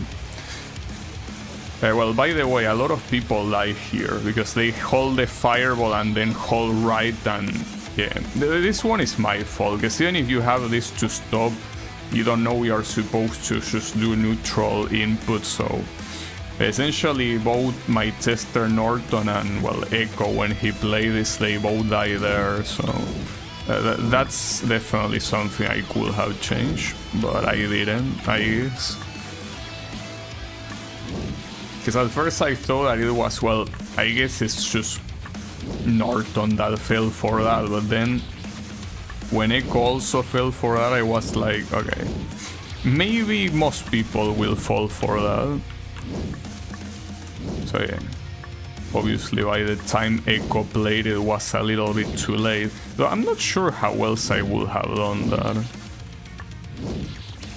So it probably would have required redesigning the first jump.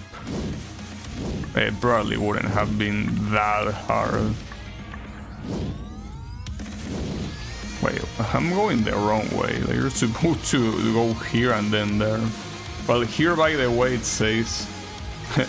oh yeah, I forgot to say, you say more illegal content according to Discord. Yeah, this is also another grid screen. Like, I wanted to kind of mimic the way Stage 4 did it.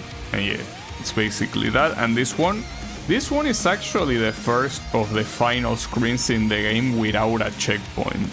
Like, aside from being at the beginning, obviously, but there is no checkpoint in the middle. So it's the first final screen of a zone that has that. Now here, obviously, you can tell that this is an exit symbol. Here it says emergency exit, and well, here it just says exit, right? Like, we are going out of the nuclear central into Tetris. No, we are going into the castle, but of course, see, the thing about this, well, again, quote-unquote castle, because it's not a castle, it's a cathedral. But the point is that the reason why I know this thing exists is because of Tetris, right? Tetris, one of the most iconic things that the classic NES game has, is this drawing of the Saint I don't know how it's pronounced, if it's Basil or Basil, but yeah, basically the saint that this cathedral supposedly belongs to. So yeah, that I feel like it's well, it's a very iconic Russian thing, but it's also something that in this day and age is very associated with Tetris 2, right? So yeah, I wanted to do it like that. The shame here is that obviously, like, putting random Tetris blocks is like, well, that doesn't go pretty well with the setting of the game, but I thought that it was the perfect opportunity to do that. Like, you have the castle in the background, and you have Tetris, right? Like in the NES game. Just felt like it was a nice image to have in your mind, right? Well, and by the way, the sound effects are also from the NES Tetris. Like, that one is when you do a Tetris, and the other one, like the one that you do when you take a power-up, I think it's the line clear. I think that's how it is, at least. By the way, the gimmick here is simply flying. It's kind of like the Zone 2 gimmick, but here you are not invincible, but you're also not that slow.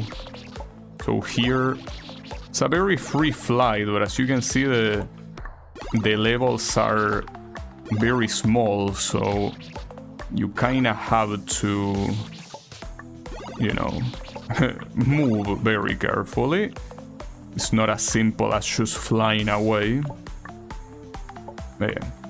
The song, by the way, that I thought was very fitting is the song from Tetris Effect.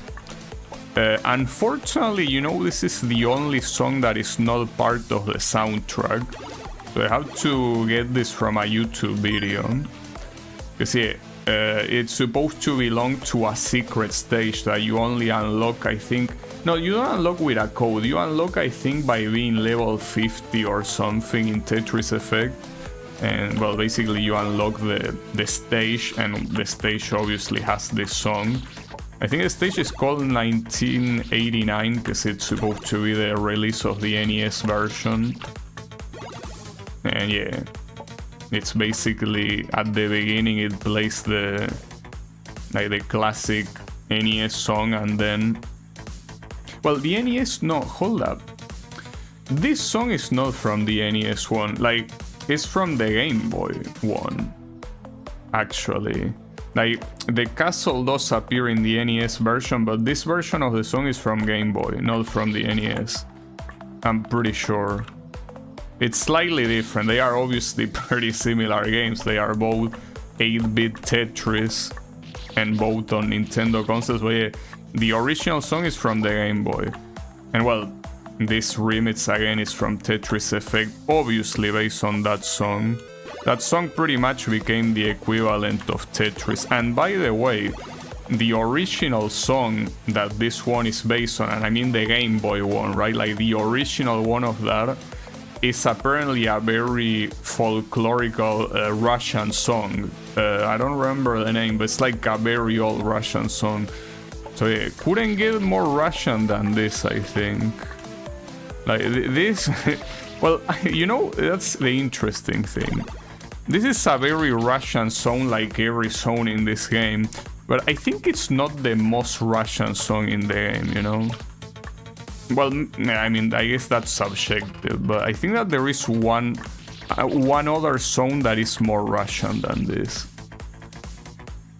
From KH Insider, that's also a source you can... Yeah. But I don't know if it had it, because that's the thing. It's not part of the original soundtrack, so if you don't play the game, you wouldn't know the song exists, because this song is not listed anywhere where soundtrack is concerned, right? So unless you play the game and you know this thing is there, you wouldn't know this song exists. Well, you could accidentally encounter it in YouTube or some other place, but the thing is that yeah, they decided to make this song as secret as possible, right?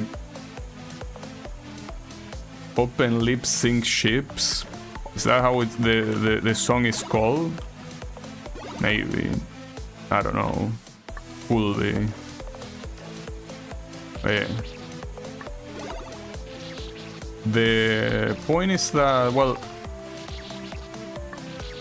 something that I think that it's pretty obvious here is that every single one of these platforms is a Tetris block, but the thing is that it's an actual Tetris block. Like, I don't just randomly color these things in any way. I feel like that this is the actual way these blocks look. Though there are two standards for the color of Tetris block. This is one of them. It's the one I'm used to. It's the one that I play with when I was a kid. This is how blocks look like. But there is another standard that is like the tall block being this color, and like this one being, I don't know if red or what other color, right? But the thing is that this is one of the standards, and basically every platform that you see here follows that standard. Like both the mini blocks and the full-size blocks, right? That also took quite some effort to do, because obviously when you design platforms, you want to have more freedom. But here I told to myself, no. If you're gonna commit to Tetris, make every platform a Tetris block. And it has to be exactly a Tetris block. It cannot just resemble it, right? So yeah, that's what I did. Well, in some cases, the platforms are like multiple Tetris blocks together, which are like part of a bigger platform. But the point is that what is shown there is actual Tetris blocks, right? But yeah. Well, so for example here, like this is a chunk of platforms, but what you see inside are the actual blocks with the shapes they supposedly have, right?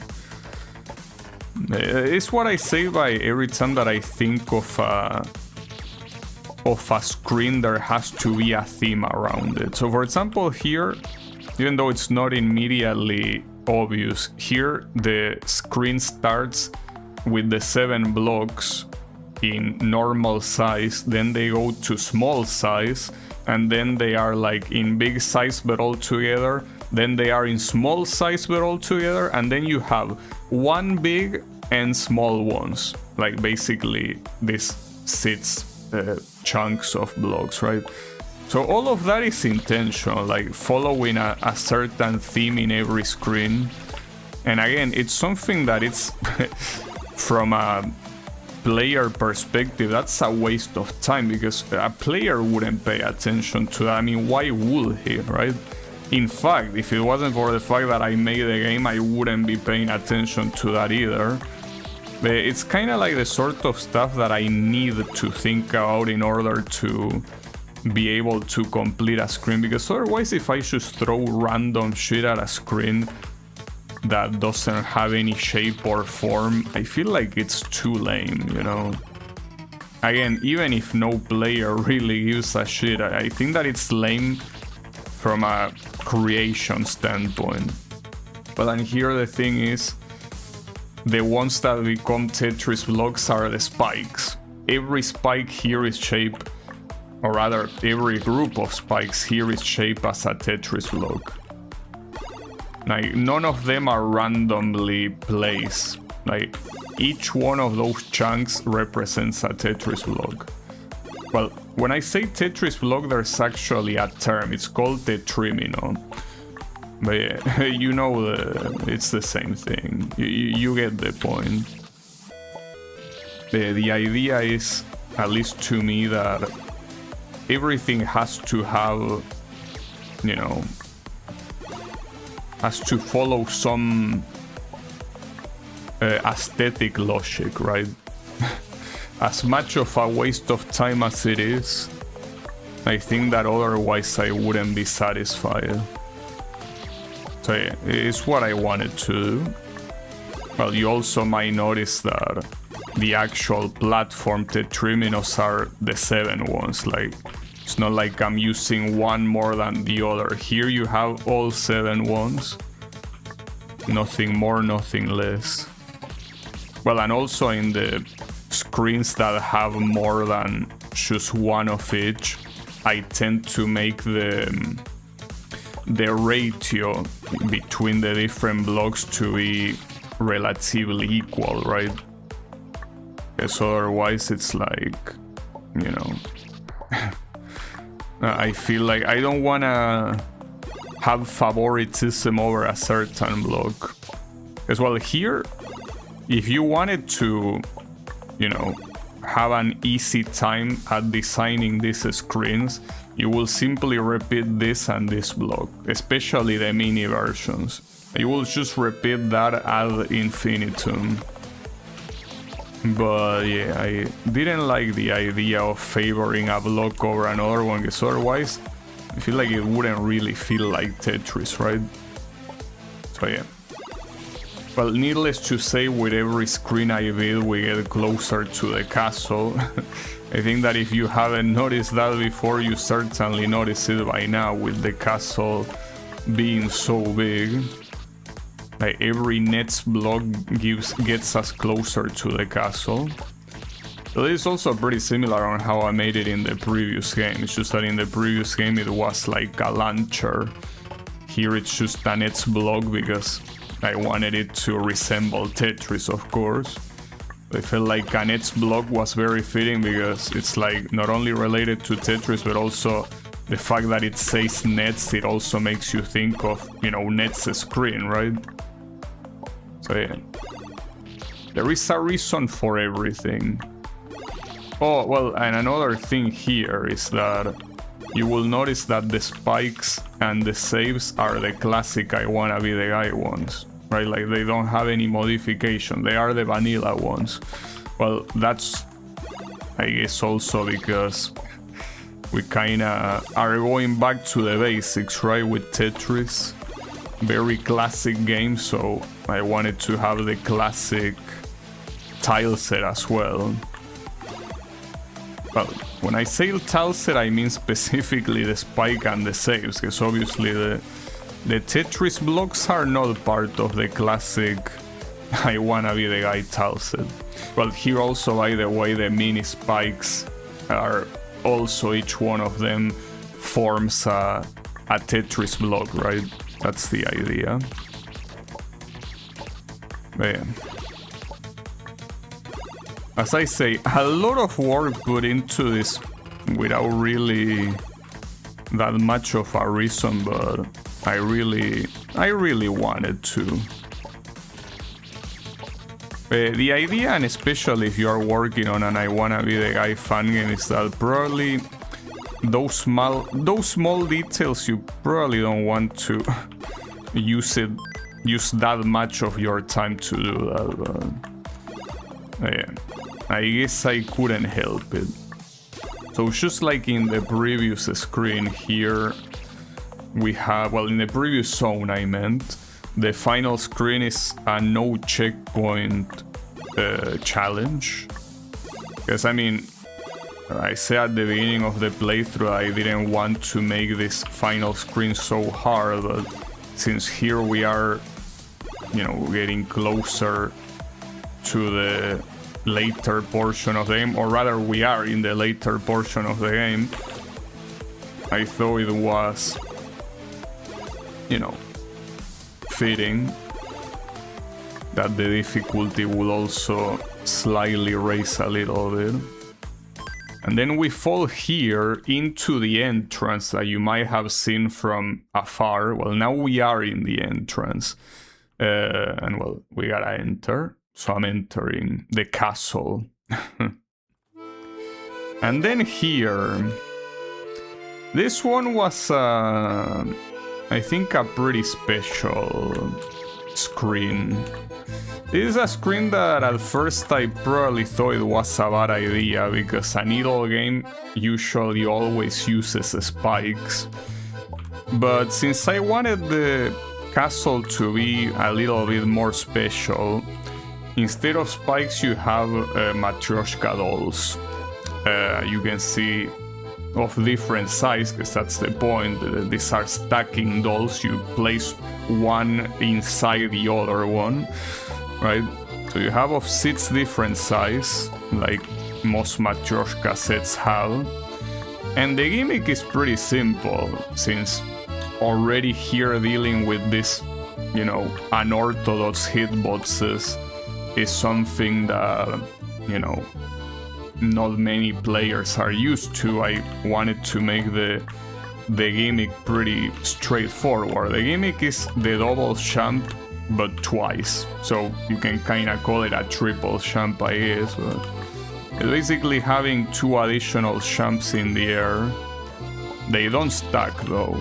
It basically turns the amount of remaining champs that you have in the air to 2. So even if you already have 2, they will still be 2, you know?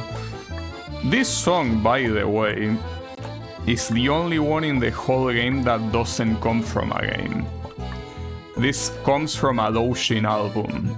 A Doujin album, a Touhou Doujin album, that comes from also, like, it's based on songs made by Soon, but not game songs. Like, these are based on the music CDs, because Soon, the creator of Touhou, not only makes games, but he also releases music CDs with music that is exclusive to them, and this is what this song is based off. It's based off 2 songs from one of Soon music CDs. So I think that this is a pretty special song altogether. But and by the way, like, this song is supposed to be from that Doujin album where every song represents a country, because the idea is that it's 2 Touhou characters traveling around the world, right? And well, here this one obviously represents Russia. And yeah, that's why I choose it. One thing I will say, the save sprites being too similar to the killer sprites is really intuitive. I thought about that, but that's the reason why I made the killer dolls actually shine. Not to mention I added the word save below the save sprite. I mean, I do understand the criticism, because yes, it is true that it's a little bit disorienting, but I don't think it's something that, like, once you understand what's going on, it should be that big of a deal, I guess. Like, you will mostly pay attention to the blinking of the dolls. Though here, for example, in a screen like this, I understand. It does look a little bit like, where am I supposed to jump, right? Because everything is full. Yeah. It's, you know, something that I feel that just looking at the screen a little bit is, you know, I think it's enough to know what to do. But and something that I haven't said, but all those frames that you're seeing there, those images, those were all hand-drawn by my mom, right? Those are not taken from Google Images or anything like that, and well, obviously they are not made by AI. No, those are all made by, I think she uses watercolors. Well, not watercolors actually. I'm not sure exactly what she uses, but like, that actually came from a sheet of paper. And well, that is simply a picture taken from it, and, you know, added that frame to the sides to make it look like it's part of the castle, obviously. But yeah, those were all drawn by my mom, and she draws a lot of stuff. Usually she takes inspiration on already existing images, but the point is that, yeah, it's, you know, I thought it was a good use of it. Well, they are also in the previous game, right? In the castle area in the previous game, you also have my mom's drawings. Well, and not to mention that here is even double fitting, because I'm not mistaken, the word Matryoshka kinda means something similar to that, right? Like kind of a a mother figure. So here it's even more fitting to have mom drawings, obviously. Yeah. So it was, you know, I just wanted this castle area to be special, so I think that this is something that took me some time, like definitely. Like, well, first of all, having this Matryoshka dolls turning into an object that you can use to to kill the player, and also being able to think of the screens with that, right? Like, that wasn't that easy, but I had to do it because I wanted the zone to be special, right? Especially since it's kind of like the big objective of the game. You get to the castle, I want the castle to be impressive, right? Maybe it isn't that impressive, but I think it's impressive at least. Well, and here, this is similar to that one screen on Zone 3, where you basically have regular champs in, you know, other I Wanna Be the Guy fan games, but here you do them through the gimmick. So here essentially you have 2 diagonals, 2 gates, and then 2 planes. Obviously they are, like, the gap in between them is easier than it will be normally, and that's mostly because their shape is not the same as the one of a spike, so yeah, in that regard it's easier. I mean, well, obviously, I mean, if you were doing an actual double plane jump like this, it will be pretty fucked up. Well, this one is still hard, by the way. It's not easy, at least not to me. Pretty sure that Echo completely destroyed the screen in very few attempts, and Norton also didn't complain about it, so this screen was probably quite easy for both of them. Well, in my case, it's only the last checkpoint that is more challenging, right? But yeah, I thought it was a cool idea. But then here another thing that, I mean, might not be that noticeable is that the blocks that are attached to the walls have the normal brick color, but the ones that are in the middle of the screen without being attached to like the side walls are golden. I just decided to do that because in the actual cathedral in Russia, like that cathedral has a lot of golden looking things, so I wanted to kind of replicate that in a way. So I did that. I like the way it ended up looking like. But yeah, the thing is that what was I about to say? Oh yeah, another thing in this room. This is the first room that I decided to kind of like show a doll being open, like here, you know. But I don't think that's intentional, or well, that's intentional. Yes, it is intentional, but it didn't start like that. This used to have like 2 dolls, one next to each other. But if I did that, this jump was too hard, and also I think there was a way to skip it anyway, so I decided against it, and I choose to do that instead. The part that doesn't make much sense though, and it kinda took me a while to accept, is that that's supposed to be the smallest doll in the set. The smallest doll in a Matryoshka set is not supposed to open. Like every other one opens, but not the smallest one, because nothing goes inside that one, right? So yeah, that's kinda one thing that took me a little bit to get over it, but it's fine. Again, it's one of those things that no one is gonna give a shit, so you shouldn't really think those things too much, right? Like, it's like whatever, they don't really affect the game. It took me a while to be like, yeah, okay, whatever, I'm fine with it, because I wasn't fine with it. It is what it is. And here we have 3 Matryoshka pyramids, 2 hanging from the ceiling, 1 from the floor. Well, not hanging, but you get the point. Oh, and by the way, the person that drew these Matryoshka dolls, I actually credited it because I thought she made an amazing show. It's someone that apparently goes by the name of Dinara Nikolaeva, that I'm assuming is like an actual Russian girl. She has a Figma. Figma is a platform that is usually used to share graphic designs So if you search her on there, you will see a lot of stuff like this, plus this.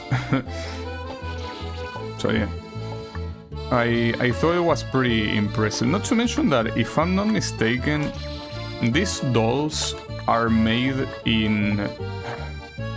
It's a format that I don't remember actually, but it's basically a web format that you can do basic shapes and they automatically scale with the size of the page. SVG, that's the name of the format. Like, it's vector images, right? And that's what these Matryoshka dolls are. Well, obviously not here, these are like PNGs, but originally they are SVGs, so... If I'm not mistaken, they are all made with basic shapes, which is something that makes it even more impressive to me, you know? Like, they are not simply a drawing made with, you know, in a piece of paper or like in paint. Like, it's actually shapes that scale in size, so it's super impressive. Yeah, good shit. Or at least I think that's it. I mean, I know that the format is SVG, but how much you can scale them, I don't know. I mean, I just made them smaller because the original size, if I'm not mistaken, is 1500 pixels, which is essentially the size of 2 rooms together. Which, needless to say, will be a little bit too big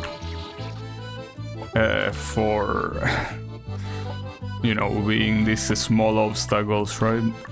They had to reduce their size a lot, obviously. Hey, don't worry about it.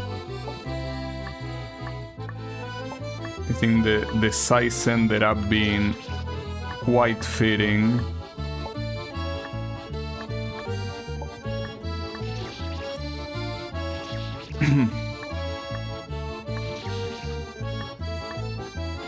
But yeah, I think that this is probably the most Russian zone in the game. But that's from the perspective of a non-Russian. But yeah, the thing is that I don't know of any Russian that has played this game, so I don't know how good or offensive this game is. Because, you know, there's also the fact that even though it's not done with malicious intent, like, someone might think that, oh, you're just using like Russian stereotypes or something like that. But my idea is to just like be a celebration of traditional Russian culture, right? Or at least cultural icons.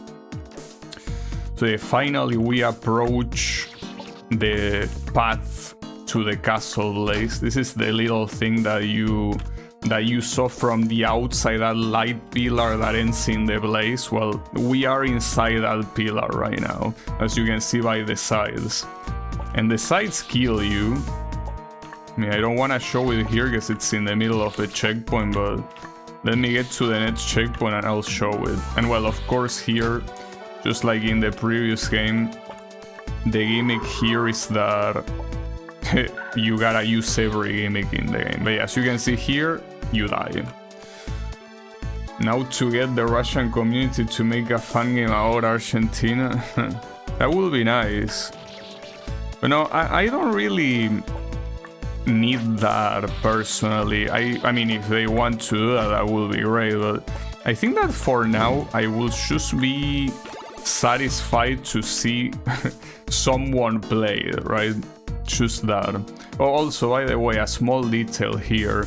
Since each one of these is a gimmick that was in a certain context here, for example, this one is next to Tetris pieces, and this one is next to kinda like scorched Matryoshka dolls. Kinda like that was the intention. But obviously a minor detail that is whatever. Again, something that nobody will give a shit anyways. But yeah, it was the idea.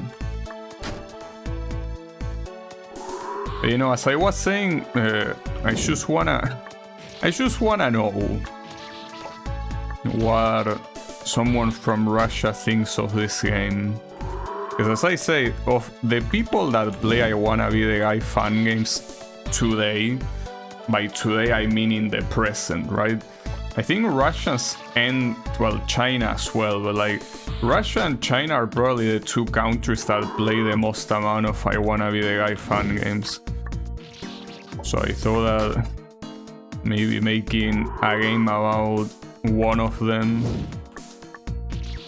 will maybe get their attention, but yeah, I don't think that's how you get people's attention. You get people's attention by making an outstanding game, and this game is not outstanding by any means. I mean, it's simply an idle game. If it was an adventure game, maybe. Well, I mean, there is a boss at the end, but I don't think that's enough to call it an adventure game. But yeah, it's not really about the decorations and all of that, but rather obviously about the gameplay. And I mean, I don't consider this game to be bad gameplay wise, but I mean, certainly not as fucked up as the previous one, but it's also nothing really remarkable, right? But yeah, I think it would have been nice to see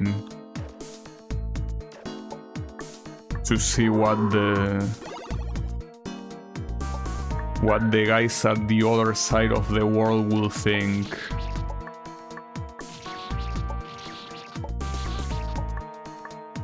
As I say, it's probably a very minor thing anyways.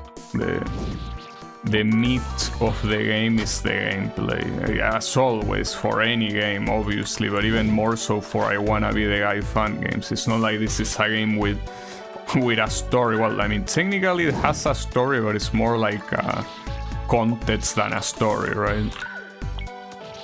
But the point is that, yeah, the gameplay is what you know, what stands above everything else.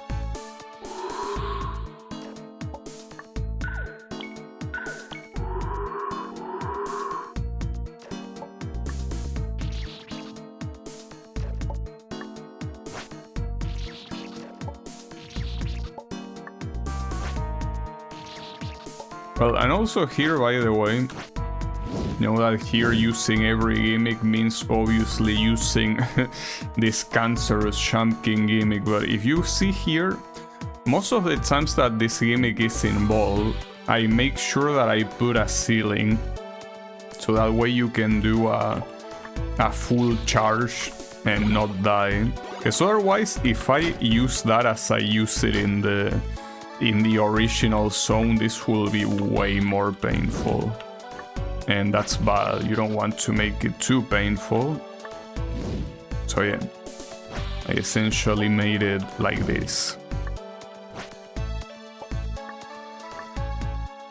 Wait, what am I doing? That's not the right way to go, stupid moron. God damn it. It's supposed to go up. Here. It was also not easy to think of how to combine these gimmicks, you know. These gimmicks are, I mean, not like they are extremely out of the ordinary, but to combine them together in an interesting way is not very easy. Well, differently than the previous game that you could actually combine two gimmicks at the same time, like for example the frozen champ and the high champ, right? Well, you cannot do that here, but what you can instead do is, while you have the effects of one champ, you collect another one, and when that effect ends, you use that other one. That's, I guess, the way you combine them here, even though it's not really a combination in itself, right? Yeah, that's kind of the idea.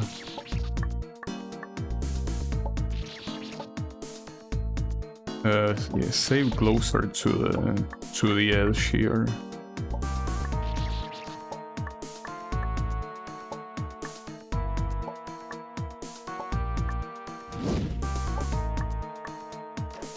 Well, and also another thing that I wanted to... Oh, YouTube says no data. I think you are full of shit, YouTube. Like, you always are. There is no way the stream cut. You are just full of shit. I'll still wait, because deep inside me I still wanna believe you, but yeah, I know that you are full of shit. Oftentimes, dude, YouTube just says, hey, the stream got cut. No, it didn't. Stop lying. But you know, every time I'm like, well, I probably should stop a little bit just in case this time it's true. It almost never is true, you know? That's the issue. Anyways, I was out to say... I guess another reason why I wanted to... You know, make a game... related to... you know, Russia. And speaking of YouTube, you know the amount of playthroughs that are basically blocked in Russia because YouTube detects a song and that song has a copyright holder that blocks its reproduction in Russia. So what happens is that as long as that song is on the stream, the video will not be able to be seen by people from Russia. And I think that's bullshit, you know? Does the stream lag for viewers before it cuts out for you? Well, in this case, I don't think it cut out. I mean, you let me know if it did, but I don't think it cut out this time. When it actually does cut out, what happens for the viewers is that it buffers and then it suddenly skips to, like, further. That's what happens. This time I don't think it happened. Oh, well, let me know if it happened, but I don't think it did. Normally it's like that, like you see some, like the circle for the buffering, and then like when it comes back like like if King Crimson did something and skipped time, basically.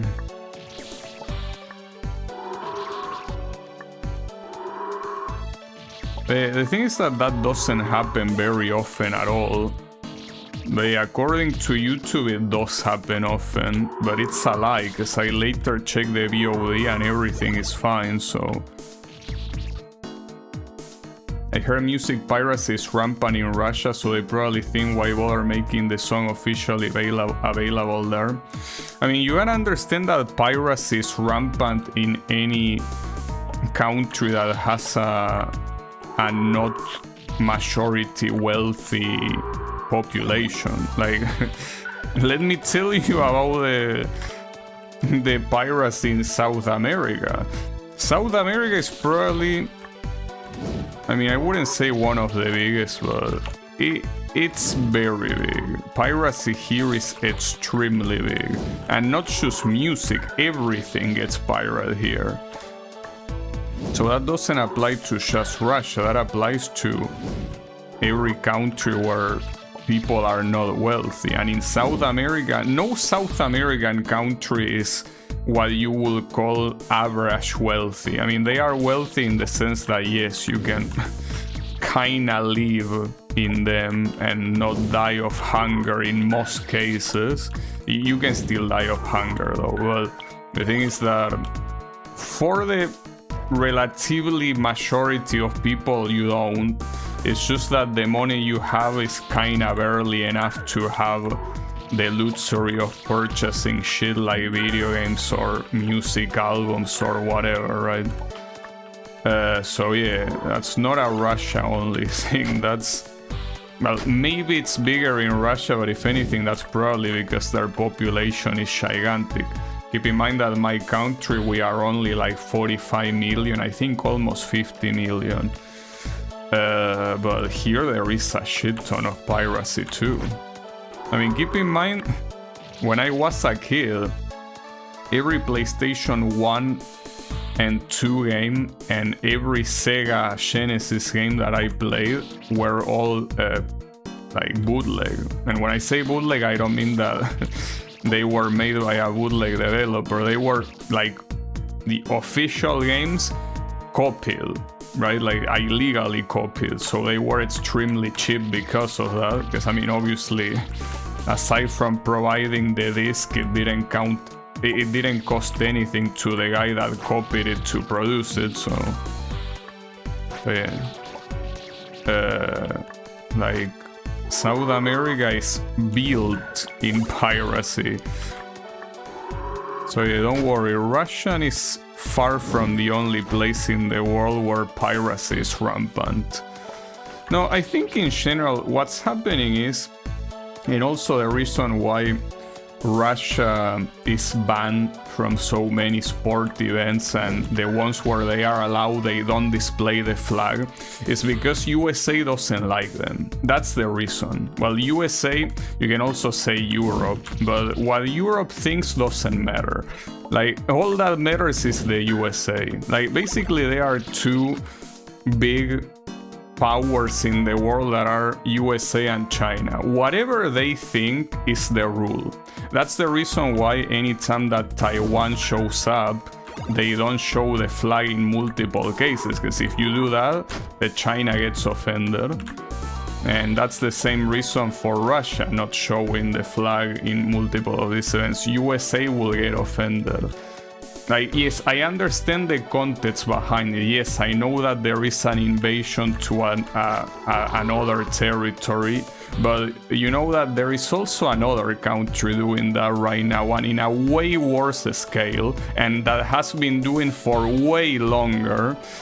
So they are not doing anything to that country that I'm not gonna mention, because precisely they are, you know, the favorites of the USA, but that country is doing a lot of atrocities, or rather, let me correct myself, that country's government, because the people are not at fault, which is also a reason why I think that blocking videos and media in Russia and not showing their flag is stupid, because that's not the fault of the people. The people are just, well, people like you and me. They are not at fault at being in a place where the government does something like that, right?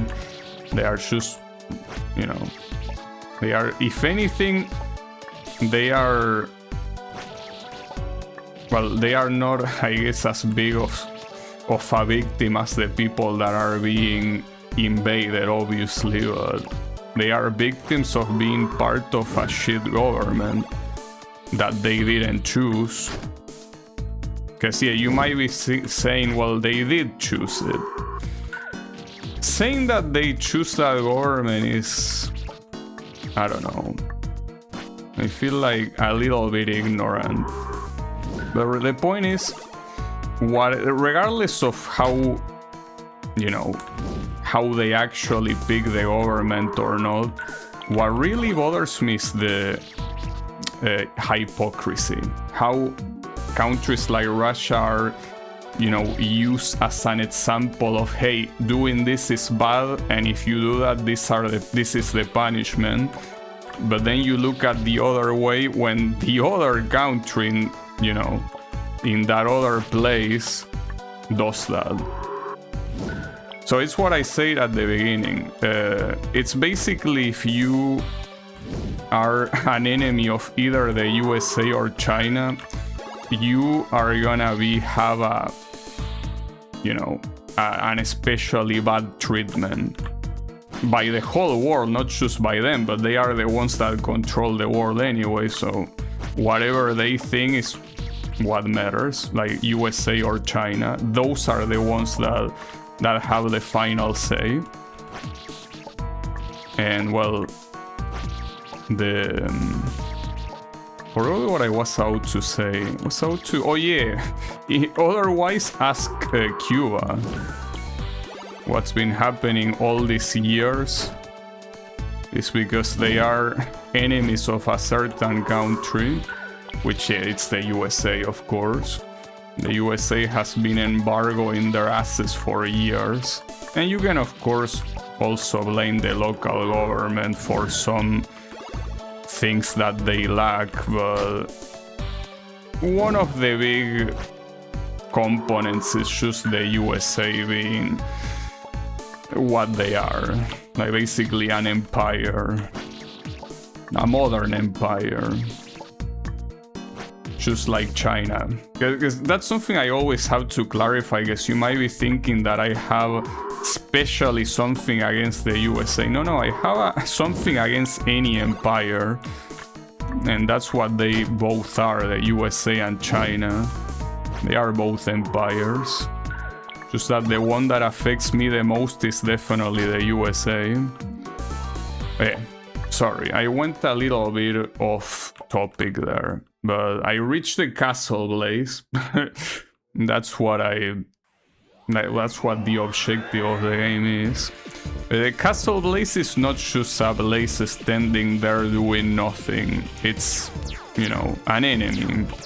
And this enemy, this is also another very Russian thing. This is, I don't know how it's pronounced, so I might mispronounce it, but this is the Baba Yaga. It's a Russian fairy tale. Essentially a very old lady that lives in a house with chicken legs. And for some reason she can also fly in a bucket. I don't know why. And she has a broom as well. Like, whoever thought of this myth certainly had some imagination, some pretty wild imagination. But yeah, this is, well, the sprite itself is from, just like the one from Zone 2 is from Ragnarok Online. It's basically a random ass mob. It's not even like a boss or anything, but I think it was the one that represented Russia the most, you know?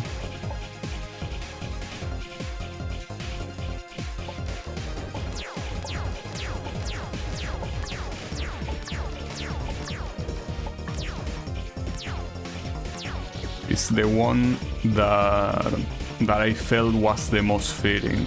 Not to mention it was gonna be flying.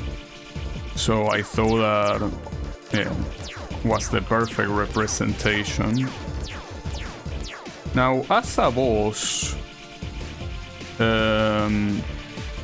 it's not as hard as the previous one, but it's still challenging, you know?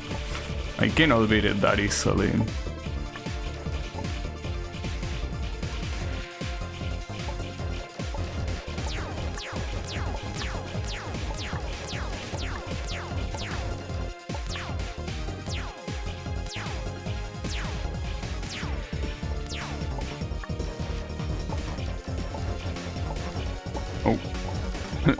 Almost fell for that. Wait, I'll read that in a little bit. This is a fight that you cannot really take your eyes off.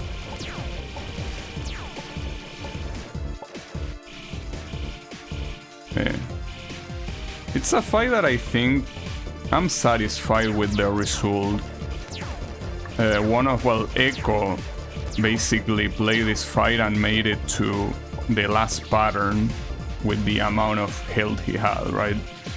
Like, what I say by that is that he managed to get to the last pattern at the moment that her health went down. So I think that I calculated the amount of health properly. I remember Echo Mask complaining that I didn't fit the Blaze theme enough. I mean, that's true. I mean, it is true, yes. But I thought to myself that if I limited myself to only making like fireballs of a certain color, that it will just be very limiting, right? So I think that it's mostly the fact that I want to see the Blaze as a powerful soul that ends up, you know, taking a shape. And well, in this case, it's a Baba Yaga. It could be anything. That's the thing. Like, if I don't want to limit myself, I gotta be able to turn the Castle Blaze into anything. In this case, it's this legendary folk tale.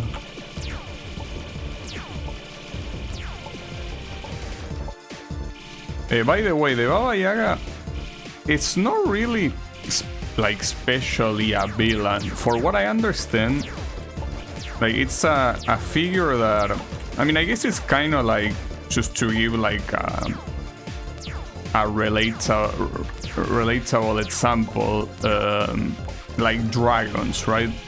Like, you know that a dragon in a story can either be a friend or a foe. Well, I think the Baba Yaga is kind of like that. She can either help the hero or be an obstacle to the hero, right? I think it all depends on the writer. Also, I think I'm not gonna make it to the end of the fight without it looping. I think I'm not dealing enough damage. It's a pretty cool attack, honestly. You gotta stay on the right side for that attack. Oh shit, no way. Okay, I died there because my right finger, my index finger pressed D, which is the right key, but it pressed it by accident. I didn't mean to go right, obviously. Team, that's fucked up, my bad. That probably would have been the winning attempt. I mean, I fucked up. It's like I let myself go. Let the finger go. Sorry, I'm done. It happens though.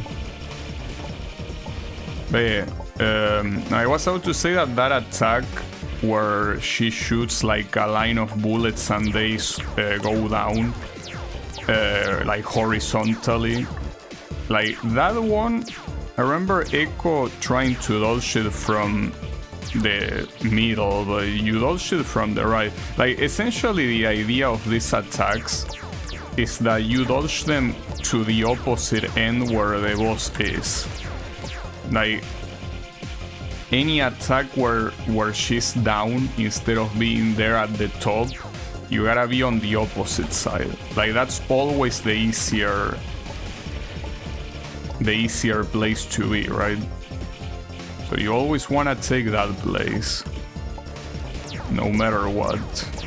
Well, in attacks like this, it's more obvious, because if you do it through the middle, you kinda don't have enough room to do shit. Yeah, that's kinda the idea. Well, for this particular attack, you could dodge from the middle as I did there, and it's no big deal. Well, this attack, Echo also struggled a lot, but you can essentially just ride it all the way to the right. Well, and this one is obviously way easier if you do it from the right side. I also saw Echo that since he finished the previous attack on the left side, he did not attack at all during that attack. But yeah, you can do that.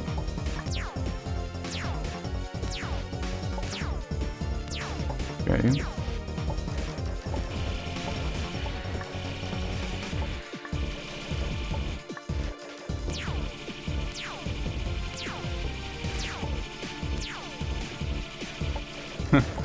Like, I actually need to focus to beat this thing, which, I mean, makes sense, but come on. I'm your maker, make it easier for me, please. No, it's fine. Well, I don't want to kill the boss here, even though I probably could, because I want to show you the final attack, which comes after this one. I should be able to show you. Whew, I don't know how that didn't kill me. But yeah. Got it. Yeah, that was the final attack. Well, I didn't show you much of the final attack, but I could show you here, don't worry.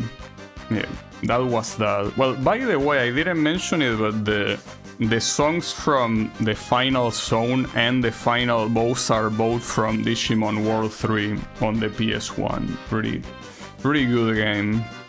Anyways, yeah, these are the credits. Well, the engine makers, the testers, well, the various composers, well, my mom for making the drawings, well, as I mentioned before, Dinara Nikolaeva made the Matryoshka dolls, and the ones that are in the special things are actually here for a reason.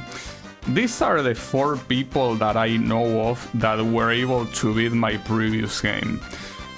Maybe more people beat it and I don't know about them, but the ones that I can confirm that beat my previous game are these 4.